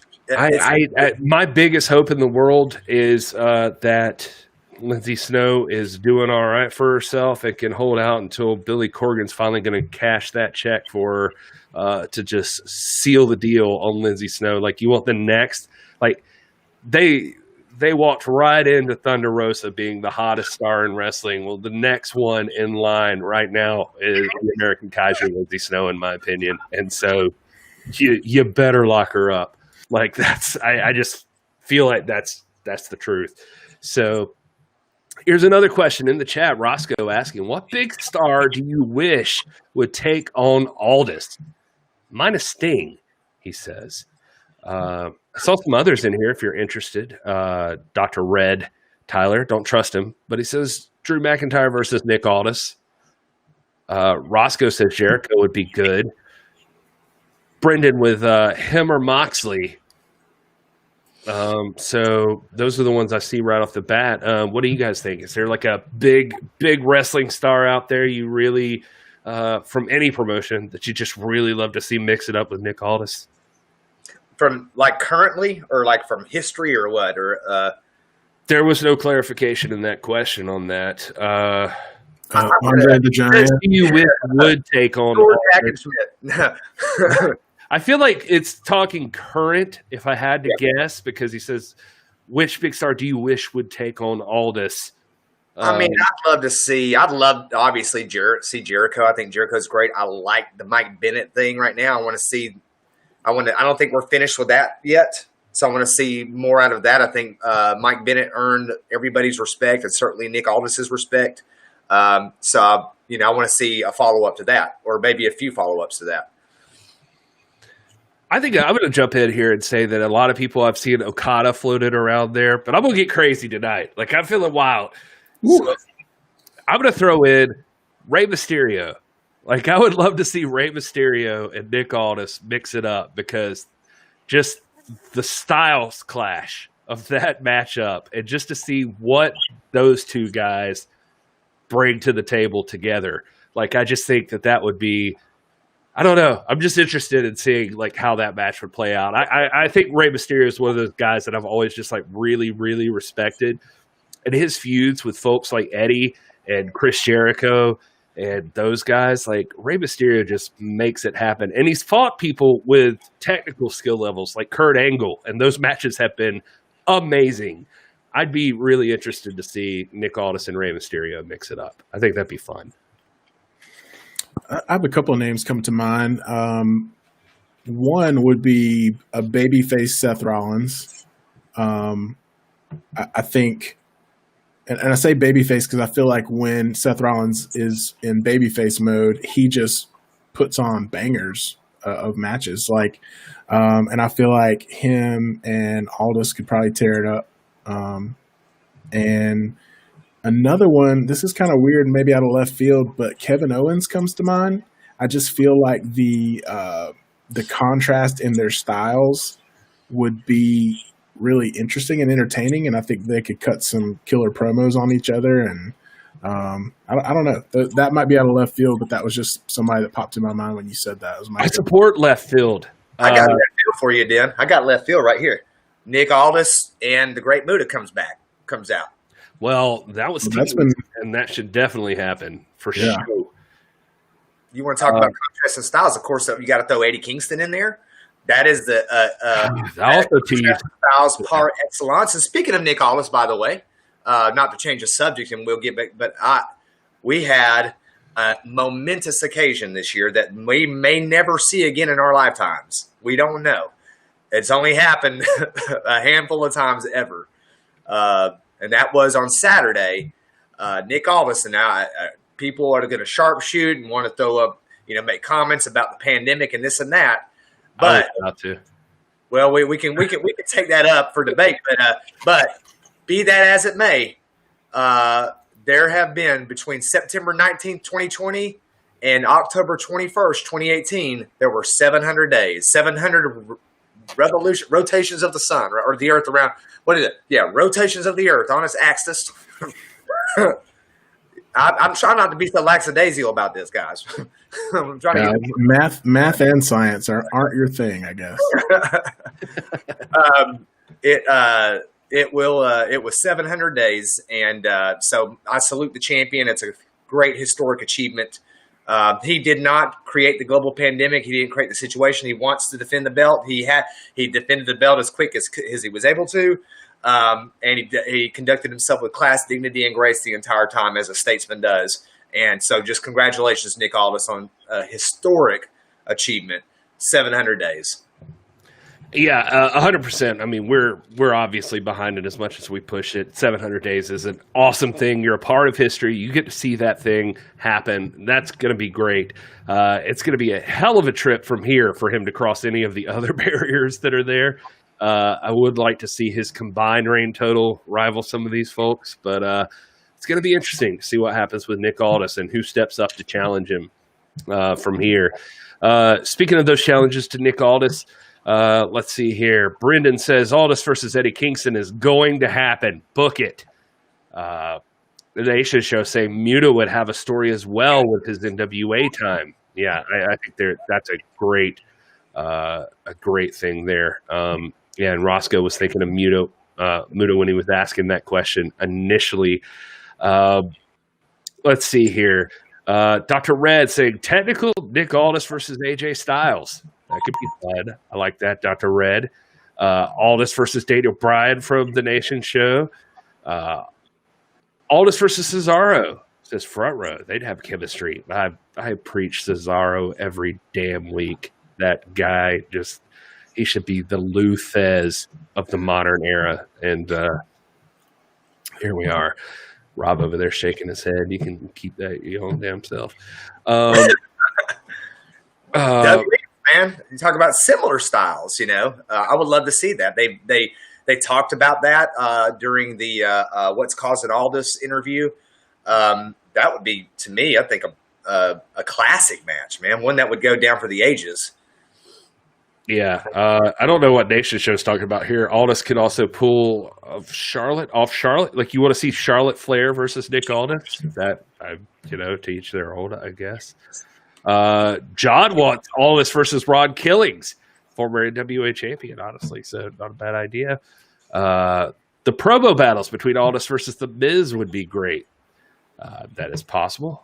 Aldis Ospreay, Aldis Page, Aldis Pentagon Jr., Aldis Jericho, Aldis Okada, Randy Orton versus Nick Aldis.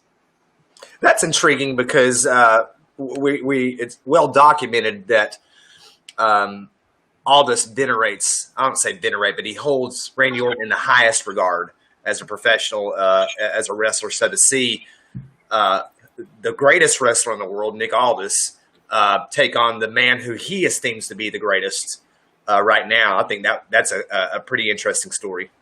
Yeah, I can agree with that. I do like the Bryan versus Aldis one that came up. That does sound fun too. I do want to give some props to that. And Aldis versus Jonathan Gresham is in there. And let's see what else. Anybody else? Aldis versus Sammy Guevara.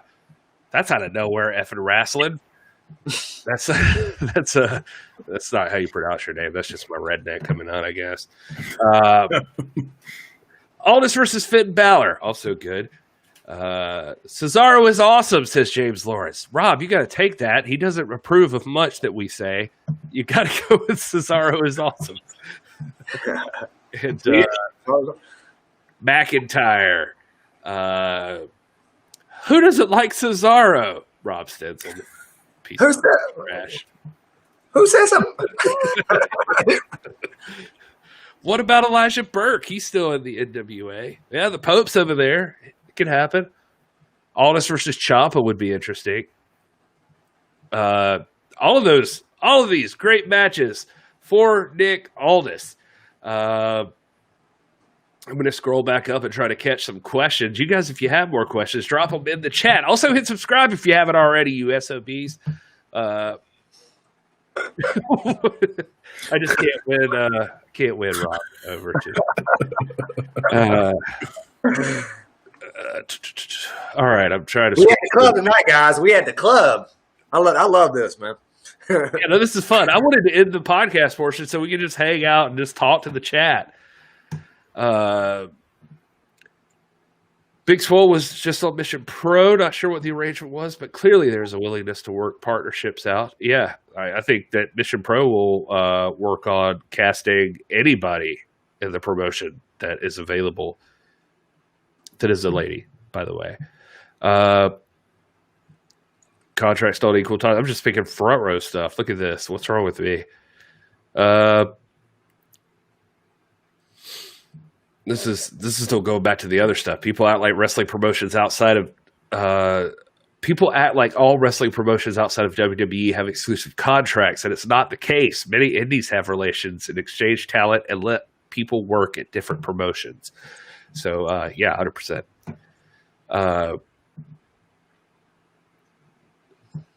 Given that NWA is moving back towards the 10 pounds of gold model of content, could we get a Burke series focused on TR? I'd watch the heck out of that. Absolutely.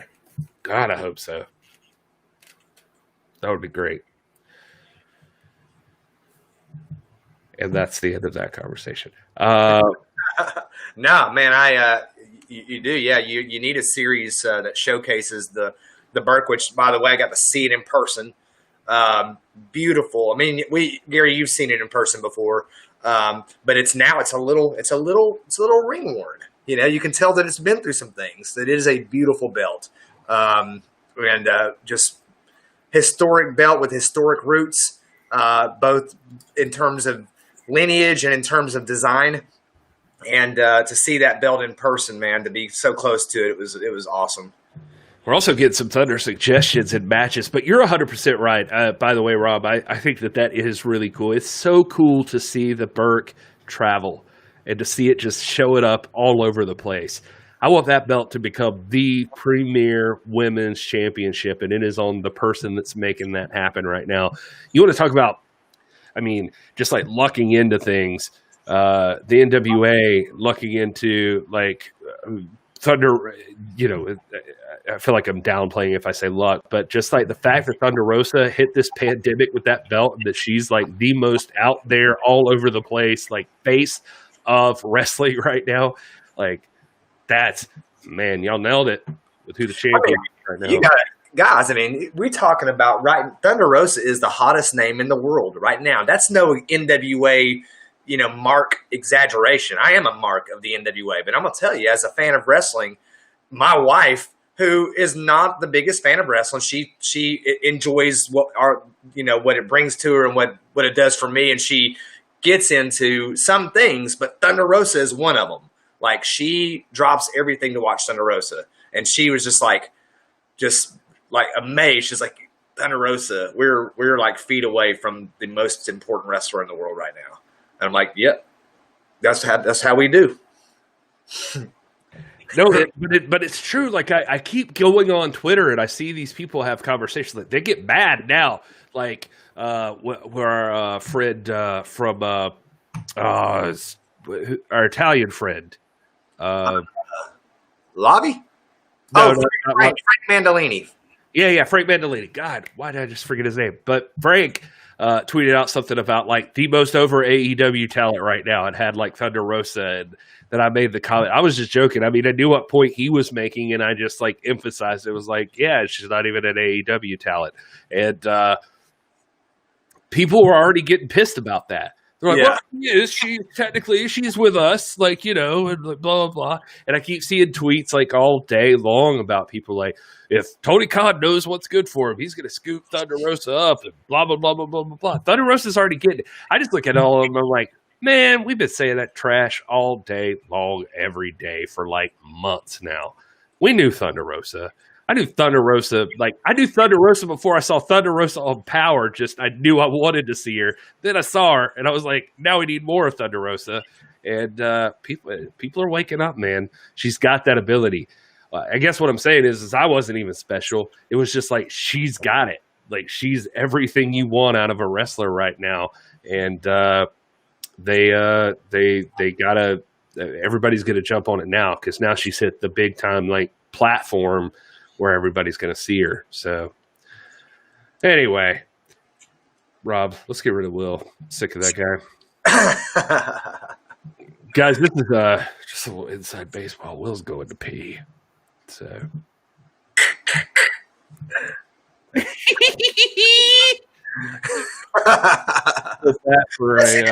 that's the thing too. Like, and I don't want to belabor the whole Lindsay Snow point. I just really feel strongly about it. You know that Lindsay Snow has the ability, and this is not to say that Sheeta doesn't, because obviously she's on the biggest stage, or that Allison Kay doesn't, because she has been to the mountaintop, and they all have that same gravitas. I just think that Lindsay Snow has something about her. There's an edginess about her, a uniqueness. She's a very colorful character. She's and that's some of the things that Thunder Rosa have going for her. So to me, it's like the analogy of Lindsay Snow and Thunder Rosa reminds me a lot of like Sting versus Muta. Real similar, you know, similar, not like they all have the same style. Like one's, you know, a strong style athlete, or one's a high flyer. I'm just saying that their personalities seem to be very complementary, and not really contrasting.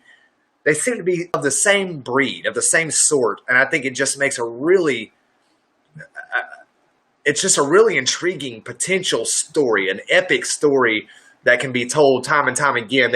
I like that idea, man. Yeah, I'm 100% with you. All right, let's see here. I'm going to try to scroll through so I can catch up with this dang chat. Brian Rosa, I asked earlier, and I can't find it, so I can't make it appear on the screen. But he said, what match are you looking for at UWM Primetime Live? That's Priscilla Kelly and Thunder Rosa, obviously. I mean, I feel like that's the right answer since it's Brian Rosa. But I will say that I am looking forward to Eli Drake versus Watts. Like, I think that's a fun matchup, too. For sure. Seeing that crossover, I think that'll be could be cool. Nation Show wants us to do a show where we fantasy book Nick Aldis for the next 5 years. Yeah.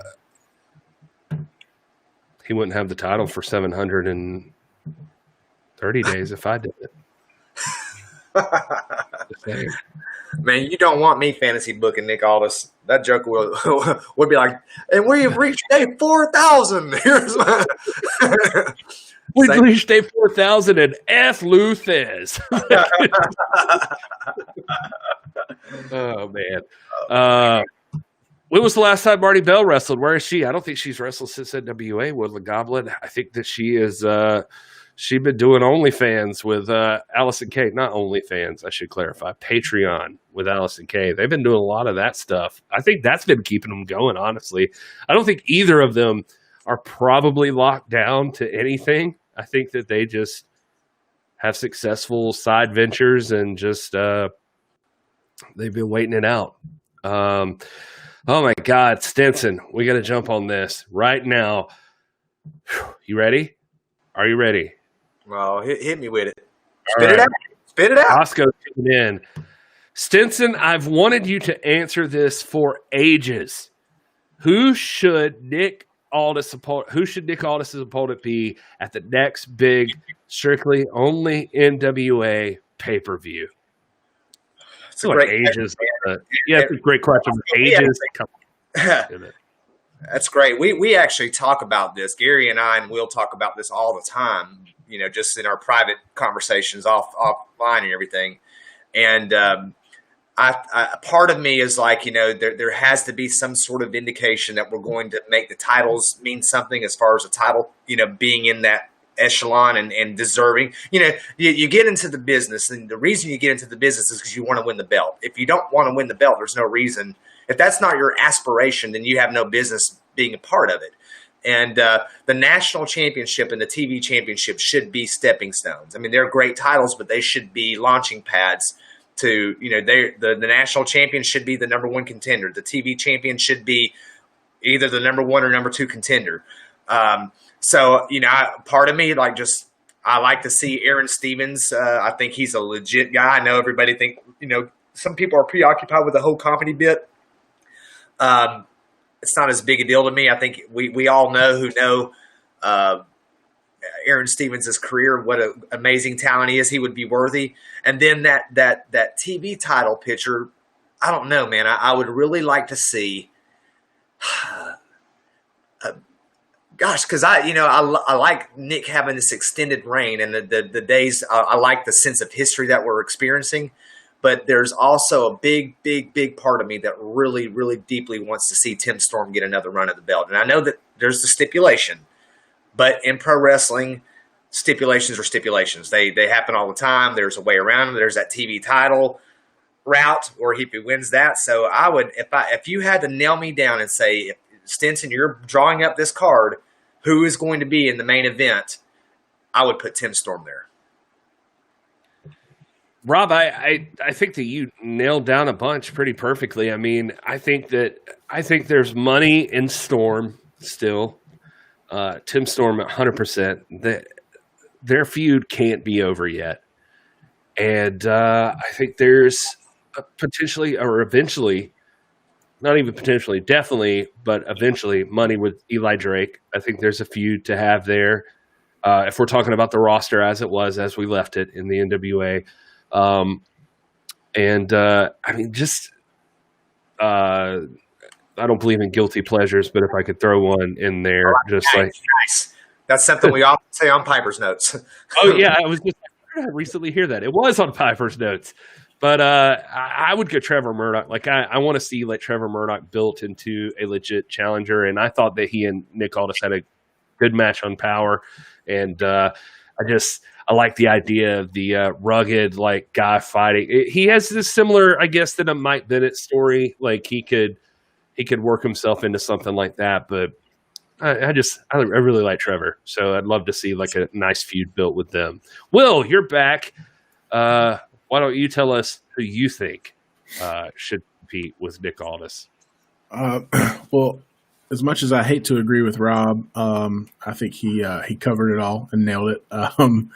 But I mean, yeah, I mean, if you look at the landscape of things when Power ended, and a lot's gone on since then with the pandemic and the hiatus and all that. But if you kind of rewind your brain, and I know they were building to Aldis versus Skrull, but that was a kind of an interpromotional thing. So if the question is, as Roscoe's posing, strictly NWA only, I mean, it's got to be Tim Storm. I mean, some other names I could mention in there would be Jax Dane. I mean, we did on Superpower, we did see that incredible match with Tim Storm and Jax Dane. And he was kind of establishing himself. I could see that leading to a feud. But as far, a lot of that stuff would take some story to build up to.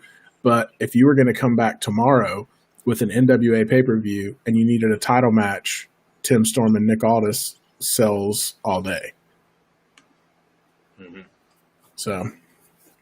Yep. And now Gary's left. I don't know where Gary is. I'd grab to go PP too. So Gary did mention this, but we talk about, so while we're fantasy booking, which seems to be the theme of the night, we know that Tim Storm and Nick Aldis had a match with a stipulation that, if Tim Storm didn't win, it would be his last time challenging for the title. Obviously, as we know, there's ways around that with the Lucky Seven with the TV title. It's a way for Tim Storm to kind of undeniably get back in position where he could have a title match. But Rob, what are your thoughts on that, and how, fantasy booking wise, what are some storylines that you could see building to that, potential match? I mean, obviously thinking about the stipulation, because, when these things are drawn out and people like Nick Aldis take those kinds of things very seriously. And Tim Storm does too. Tim Storm takes it seriously. He would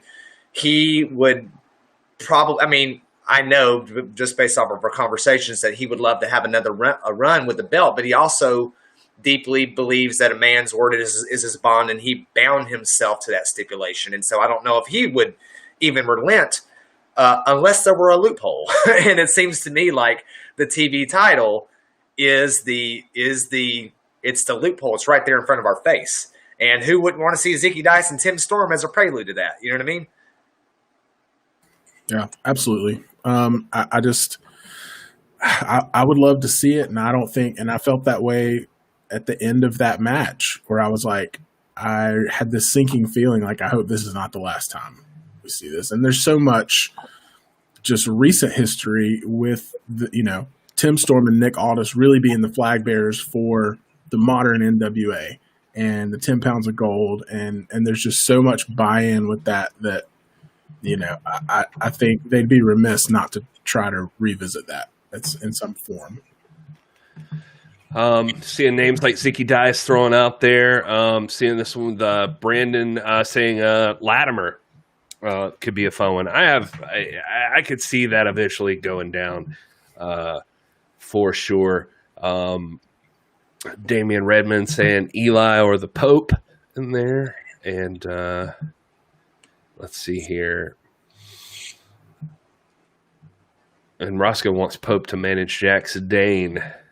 And Damian says Tim Storm would have to win for a feel-good moment. Like, if you wanted a happy ending, man, Tim Storm getting that title back could be awesome.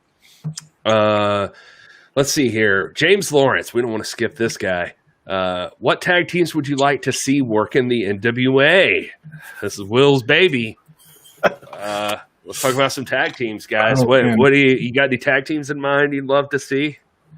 I mean, he's going to hate me for talking about AEW, but FTR all the way. I mean, you talk about just traditional, tag team pro wrestling. Those guys are it's hard to make an argument that they're not number one right now, just in the landscape of modern pro wrestling. But, as far as other tag teams, I would love to see, I wish, I don't know what they're called now, the Viking Raiders. They used to be War Machine in Ring of Honor, but my God, those dudes are incredible, and I'd love to see them in the NWA, tearing it up in the tag team division.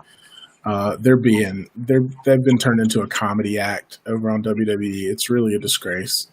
Those guys are incredible.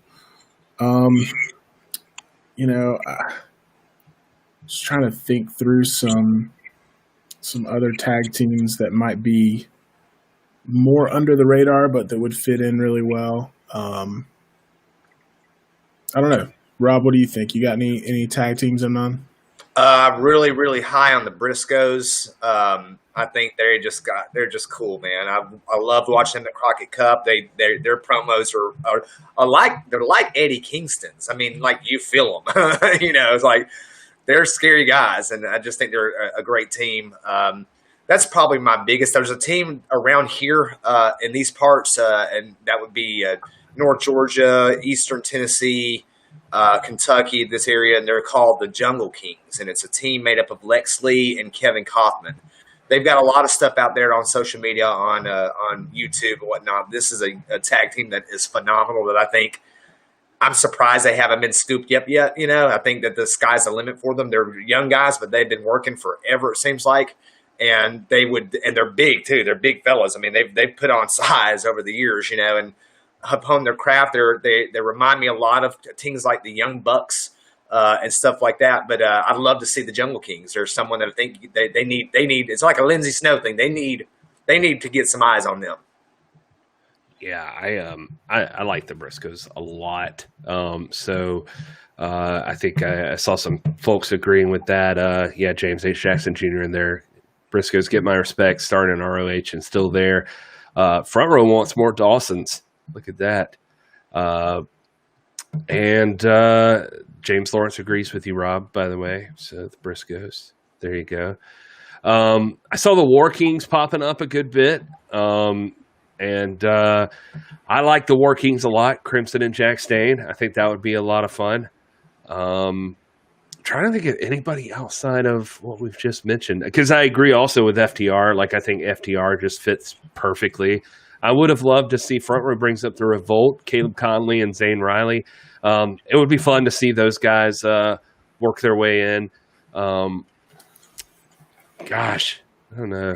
I guess I'll go with the Rockers, I guess.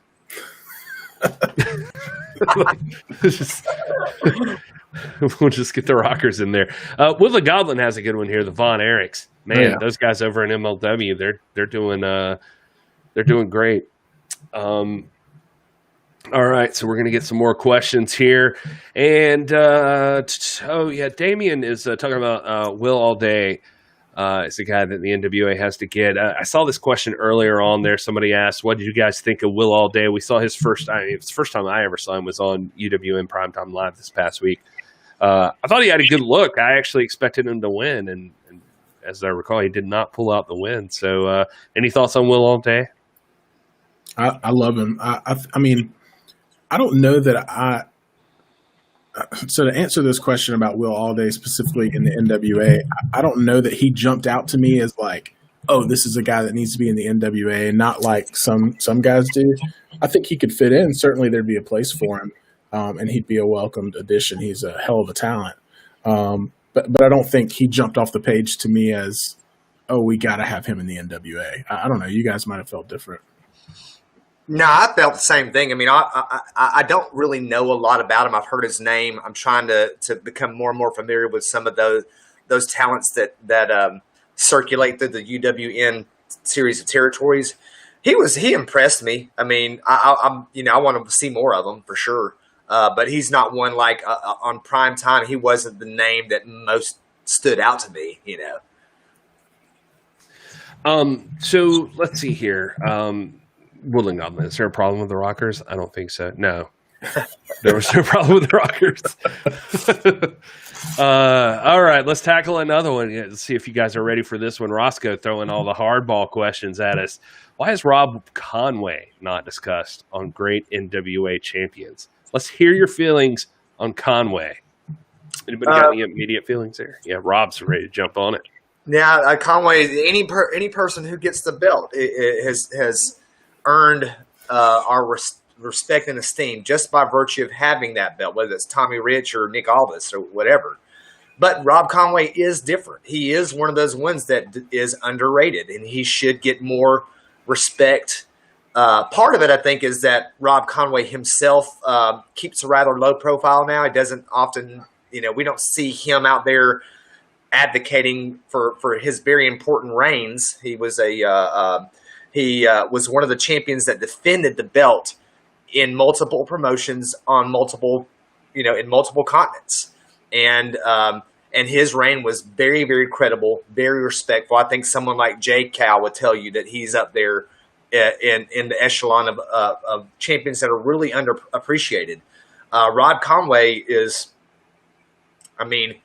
it's not like, you've got that period, if you want to call it the wilderness years or whatever, or some people don't like that. It's not meant to be a slight at all. It just means that's that period that seems to be more obscure for the broader public. It's kind of like when you think about like the progressive era and those presidents that sat in the White House during those years. There were presidents of the United States, and there were some that were very important, but we don't often think of them, and that shouldn't devalue their historical importance. And so nothing that I'm saying is meant to undervalue Conway's importance. It seems to be that for the broader public, that is a much more obscure time. It shouldn't be. And that's why we need guys like Roscoe out there telling the Conway story. You've got people like Jay Cal telling the Adam Pearce story. And of course, Adam Pearce does it himself. That's what I'm talking about. He's out there advocating. He just recently pushed, the 7 levels of hate out there for the world to see for free. And, it was so important that we took it up and did a deep dive on it on this show. So Conway needs, a makeup, not a makeover. He needs to be reintegrated in the discussion. And I think that Roscoe is someone who obviously loves Conway. He's mentioned him constantly. The insight that you're going to have is going to be a way more than I can give on it. I know Roscoe propositionally. I was around and I was aware when he was a champion. That was a time in my life when I also had sort of become more of a casual watcher. It was an interest piece for me. I started getting back into it, a little bit later. But, his story needs to be told. He's an important champion who did important things. He defended the title in huge venues across the globe. And, he has all my respect. So.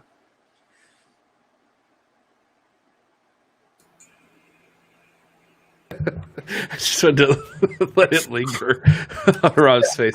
I'm sorry. It's getting late. So, we wilding out over here. Roscoe pointing out Conway was a guest trainer at NXT, invited by Orton. It all connects. Thoughts on AOP in the NWA? I saw they were released. They do seem like they would fit in, right? Like the AOP, they've just got that big badass look. It just seems like that makes a lot of sense. Oh yeah, I'd love to see that. This is another scenario, and there's a lot of these, but I just cannot fathom why the WWE did not make them, the new Legion of Doom. They had that kind of potential, and it just was squandered and wasted. So, I'd love to see them in the NWA. It always sucks because they're like another one of those things where you can see that they, like in NXT, they were treated as a dominant team and they destroyed people and it looked legitimate. It felt right. And then they got up to the main roster and it just fell apart for them. I don't know. Kind of hate that. Yeah. Let's see here. Dirty Dickinson has NWA written all over him. I can see it. Oh, that's what I was talking about earlier with Will All Day. Like the impression I left that on Tuesday was him. Really? Dirty Dickinson. Yeah. I could see it. Like he just had a lot. And what I love especially about him is that side of him that like he has the for lack of a better word, outlandish personality and the name, the Dirty Daddy and all this other crazy stuff. But then when he was in the ring, he was vicious and mean and like screaming out to like Marquez and Corrigan, "Is that all you got? Is that all you can give me?" Like that stuff. That's legit stuff, and you're like, "All right, I see it." Like he seems like a badass. Like it'd be fun to see what he's got. He's confirmed from United Wrestling Network's Primetime Live again next month, so we're going to see more out of him. I'm interested to see what he's got. Yeah, I think that him calling out Marquez and Corgan, we keep mentioning that, but that was such it just felt big to me. It's something you don't see all the time, and I feel like he was making the best use of the empty arena feel where he can. You can hear everything they're saying in the ring, and he was essentially wrestling while cutting a promo, which is incredible. And it was very thoughtful. It was well executed, believable. And I think by doing that, he really did stake his claim as I'm here for UWN, for NWA, and I'm to be feared. And I think it accomplished the purpose. Scooby bringing up tag teams on Primetime Live, like the Tribe and the Wolf Zaddies. Like those guys can be fun. The Tribe looked actually both of them really look like they'd make like classic teams. I thought personally. Oh man, they both had great looks. They're big guys. The Tribe they were jacked, man. I mean, those jokers looked amazing. So yeah, I think there's a lot to be done with them. Stallman here, John. He's saying, I would like to see a thing on NWA champions that have been overlooked. I've kind of wondered about how Mike Rapata was a champion during the post Shane Douglas pre-TNA period. Stuff like that. That's an interesting idea. Yeah, to cover like some of these guys that just don't have the same names that these others like we mentioned before, and then now Rapata. That could be cool. We should definitely look into that sometime, like really have a deep dive into some of the overlooked champions or the most overlooked champions. It's a cool idea. By the way, along those lines, I don't know if you guys saw, there is coming out. I don't know if it's coming out or if it's out already, but it is. Let's see if I can pull it. Dick Bourne's new book on the Crown Jewel belt. He's the one that's written the fantastic. Let me grab it off my shelf here. See you later, Rob. Bye. Nice shorts. Oh, thank you. Thank you. So he has written a series of books that are fantastic, just studies of the belts themselves and some of the people. But he's written like this one on the big gold, and then this one on the 10 pounds of gold. Let me see. Sorry. And then he's written a new one called Crown Jewel about the crown belt, the belt we call the crown. And what's interesting about this is he talks about, well, that completes the trilogy on the NWA belts. And that's a very interesting point to make, because we often think, well, there's actually 5 belts. There was the one before the crown that we call the Lou Thez belt, and then there was the one that Dan Severn had for a bit. But at this point, what a lot of people don't realize is that Lou Thez owned his own belt. That belt was his belt. And so when he was dethroned in 1957, between 1957 and 1959, the NWA champion did not have a belt. And in 1959, the crown was instituted to be the first true NWA belt owned by the NWA that a champ would have to put escrows down on and that kind of thing. So that belt is, I don't know if that book's out yet. I'll have to get online, but look for that Crown Jewel. Talk about obscurity. A lot of people overlook this particular belt. I think it's one of the most beautiful belts, and it's got a really fantastic story and was held by some amazing champions, some of them obscure too. There was a question here from Roscoe. I was looking for him. Where did it go? Shoot. Well, he asked about, do you think there's any possibility that WWE, the NWA would have a training facility? Guys, I feel like this was publicly brought up, right? Like we've had at least Aldis on the show or somewhere. This was a discussion. Roscoe. Yeah, that they were that was being tossed around. I think it was at least in like maybe some of the Carneyland stuff or something like that. So I don't think it's like a tight knit secret. That's an idea been tossed around that they've Aldis definitely mentioned with us, like his reality show that he had started filming, and that there had been the discussion about a NWA training camp, like to get people in the style that they're looking for out of the NWA. So that's in the works. Am I off base here? No, I remember that conversation. And I mean, it may have been something in partnership with, Tried and True or something like that, where they would use the facilities or something like that. But yeah, we've definitely had conversations about the NWA, having some kind of training program. Yeah, and you say Tried and True. I do distinctly recall, like, the first thing that Aldis talked about filming involved, like, Latimer. So, like, Tom Latimer would be a part of it. So, yeah, it'd be interesting to see for sure. But I love that idea. I think that would be fun.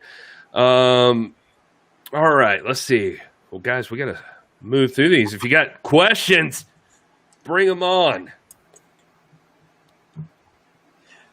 I'm staring at you, Rob. I wanted to bring up. You look like you had something to say, you dirty bastard. I was just waiting for it. I gotta be a dirty. We mentioned Thunder Rosa being on prime time this Tuesday. We have not mentioned yet that Thunder Rosa will also be in action on Saturday again in Jackson, Tennessee, I believe, taking on Miranda Gordy.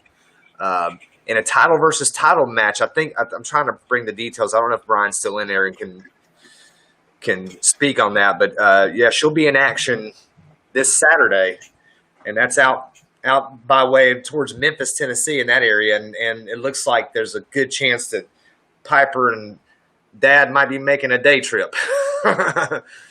Nice. Yeah, that could be fun.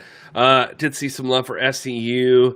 Gorillas of Destiny, just wanted to throw that in there as a possible NWA folk. Not one of you a-holes is bringing up Hammerstone, and y'all just breaking my heart because I love that guy so much. I don't know. Oh, James H. Jackson Jr., you just won whatever's in Will's wallet right now. We'll send it to you tomorrow, Monday. We'll get it sent out to you. You got it. Ding, ding, ding, ding. Hammerstone. All right. Damian wants to know, who would you like to see dethrone Nick Aldis? Rob, somebody's got to do it. You got to pick who it is. Who's going to take that title off Nick Aldis? Come on now. Ric Flair. I think Nick Aldis is in a scenario where he's involved in a minor accident, but it gives him a certain delusion to where he's like has split personalities, and he ends up dethroning himself. He dethrones himself. That's as good as we're gonna get from that. Now, in all seriousness, I think we kind of alluded to this earlier about number one contenders and this and that. I mean, really, there are several in the NWA that I think are primed and would make compelling stories. Eli Drake, of course, you threw out Latimer, Aaron Stevens, those names. But to me, I would love to see Tim Storm. Thinking of Tim Storm wearing that again, if that were, I mean, it's one of those things like it's like, can it even happen? I don't know. Will it happen? I don't know. But man, I'd love to see it. If I had to pick, I would like to see Tim Storm. If the reign must come to an end, let it be Tim Storm that brings it to an end. Oh, I messed it up. Oh well. Anyway, Time Storm. It's not like a video game, man. PlayStation. On the play box. The old Playbox 365. Scooby, don't be putting a spin on my words like that. We're going to catch the Nation show before he goes to bed, but I will throw to you, Brendan, real quick to say, Hammerstone is awesome. Agreed. Agreed, Brandon. We'll send you whatever's in Rob's wallet. It's probably going to be better than what's in Will's. So Yeah. you're the real winner. For sure. Whoever won what's in my wallet already has it. I don't have to send them anything. All right, so we'll jump to the Nation show here with a last question from me before I go to bed. Will we ever see ? Return from Monrovia and spread the wisdom of Mongrovian karate through the USA again? Yes, Yeah. we will. It's too over not to do it. I thought you were going to say it's too important. It is too important. Well, and that's on brand for you because you're committed to the mission. Right. But I agree, it is important. I think that's got to be when power does return, and it will, folks. I feel like we have to keep reiterating that. When it returns, I think he's going to be a key part of it again, just because of what he provides to the atmosphere and the environment of NWA Power. Yeah, I guess the important part to mention is James Lawrence says Hammerstone is a beast. God, Gary, we get it. You like Hammerstone? No, Is it me or is Hammerstone starting to resemble Scott Steiner? I love Is Hammerstone. Is that a compliment or a? I don't know. I mean, a lot of people love Scott Steiner. James H. Jackson Jr., I don't know if you've noticed this or not, but he says, I say partner with NJPW as Marquez Crew does the NJPW Strong Show. Anyways, they are partnered with them. And God help me, I just forgot the name. One of the folks from Strong is on this coming week's show. So, Mr. Jackson, woo, I am for real.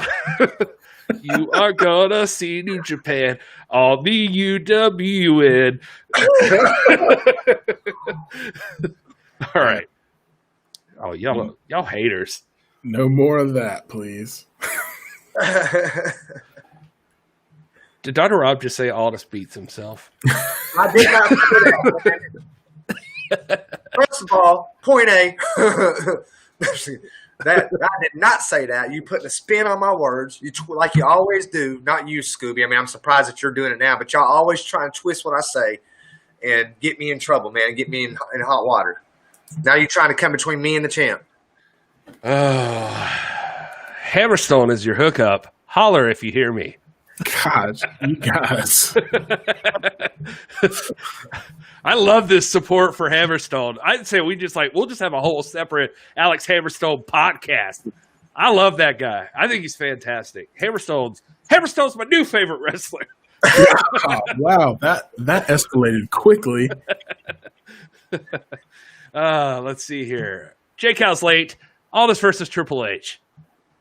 I believe Aldis would want that match too. Like, I think that could be fun, especially if it's for the original or not the original, but the one that's hanging in Triple H's office.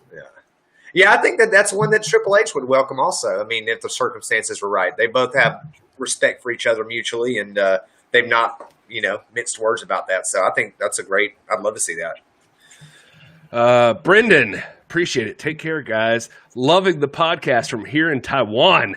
God bless you, Brendan. Thank you, buddy. Thank you for hanging out with us. James Lawrence has 10 pounds of gold belt buckles made by Dave Milliken. 2, actually. Real quick, just if you guys didn't see this one. Hammerstone versus Jax Dane. Imagine our banter we could do. I like how you imagined that as evil laughter. Oh, man. Well, I don't know what else to go to. I mean, we're getting close to the end here. I guess we'll just throw to Woodland Goblin. What do you have to say, Woodland Goblin? Gary, how about Hammerstone versus Tom Latimer? I love it. I love it. Man, let's keep the Hammerstone coming, baby. I'm in all the matches. Hammerstone versus everybody. What do you think Mongrovian Mike would say right about now? Karate. That's what he would say. I like a third right wing here saying Aldis versus Bruce Pritchard, no DQ match. I like that. Yeah. John Stallman in the chat. NWA show in Antarctica would be great. WWE has done a show in Antarctica. Well, we know Rob's for it. I'm gonna tell you, man. It's not like I haven't thought about this. They do. They do. How cool would it be for Nick Aldis to defend the belt in Antarctica for on a USO tour or something for the people that are down there working and be the first man to defend it on all 7 continents? That would be pretty cool. I do agree. It would be really cool if he could fight a penguin or something. Are penguins in Antarctica? No, probably not. Is anything in Antarctica? I don't know. Oh God, Antarctica. I'm sorry, Roscoe. His pronunciations, man. Oh, just deal with it. You know what it is? It's getting late and alcohol. James H. Jackson Jr. Hammerstall trending on Twitter tomorrow.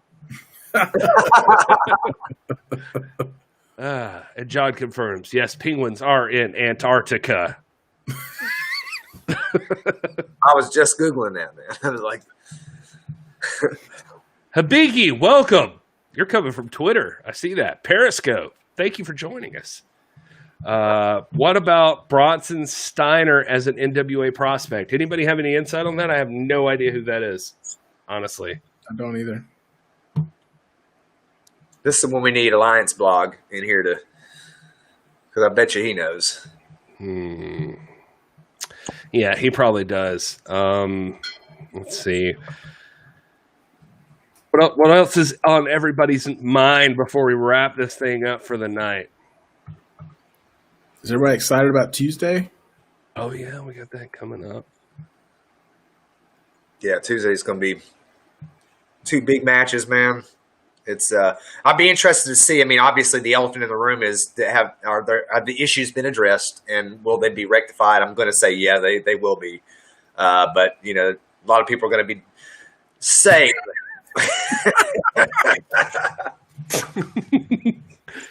Hey, Gary, can mine say is kinda Hammerstone? Oh, that's fair. It's fair. And this is what we get for giving Gary this much control over the show. Unhinged. He is unhinged over there. Sorry, guys. This is life. Well, I will say this now that there's a slight lull in the conversation. We haven't talked about it a whole lot. We did some promotion before, but we do have a lot of brand new hashtag NWA Fam merch on our store. We've got some really cool, like all over print T-shirts that I'm pretty jazzed about. A lot of cool stuff. We got phone cases on there now, fanny packs, face masks, leggings for you or your wife, if you roll that way too.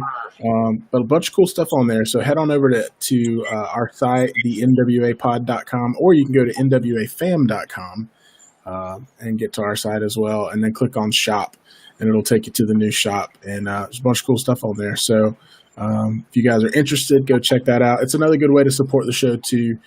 We didn't mention it. We did mention it Tuesday night, but this new format and this cool stuff that we're able to do, like throwing you guys chats up on the screen, that's because of the merch that you guys have bought, and the people like WWE Front Row, just Front Row now, who support us on either a monthly basis or with a one-time donation and stuff like that. We don't just take that money and try to get rich off of it, obviously. We take it and put it into the show and try to make it better and a lot more fun and interactive. So thank you guys for all that, and check out the new store. Let us know what you think. Absolutely. That's 100% right. And we always encourage, it's come up, and so we appreciate the NWA backing us up on our merch, and that they like the designs and that sort of thing.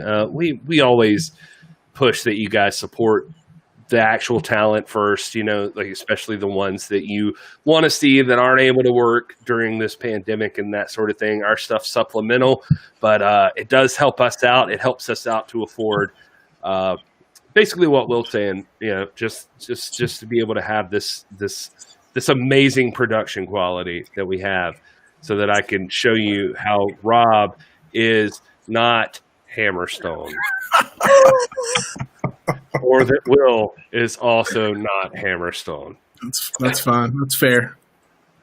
But no, we love you guys, and thank you so much for hanging out with us. And we'll wind this down. So you got like 1 minute to get all the shiznit in that you need to get in. Sorry, I was going to curse and then decided not to. I just canceled out myself.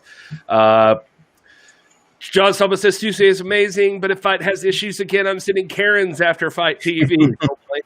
Don't blame you. That's going to be so frustrating if that happens again. I'm hoping that Fight hasn't figured it out, or has it figured it out.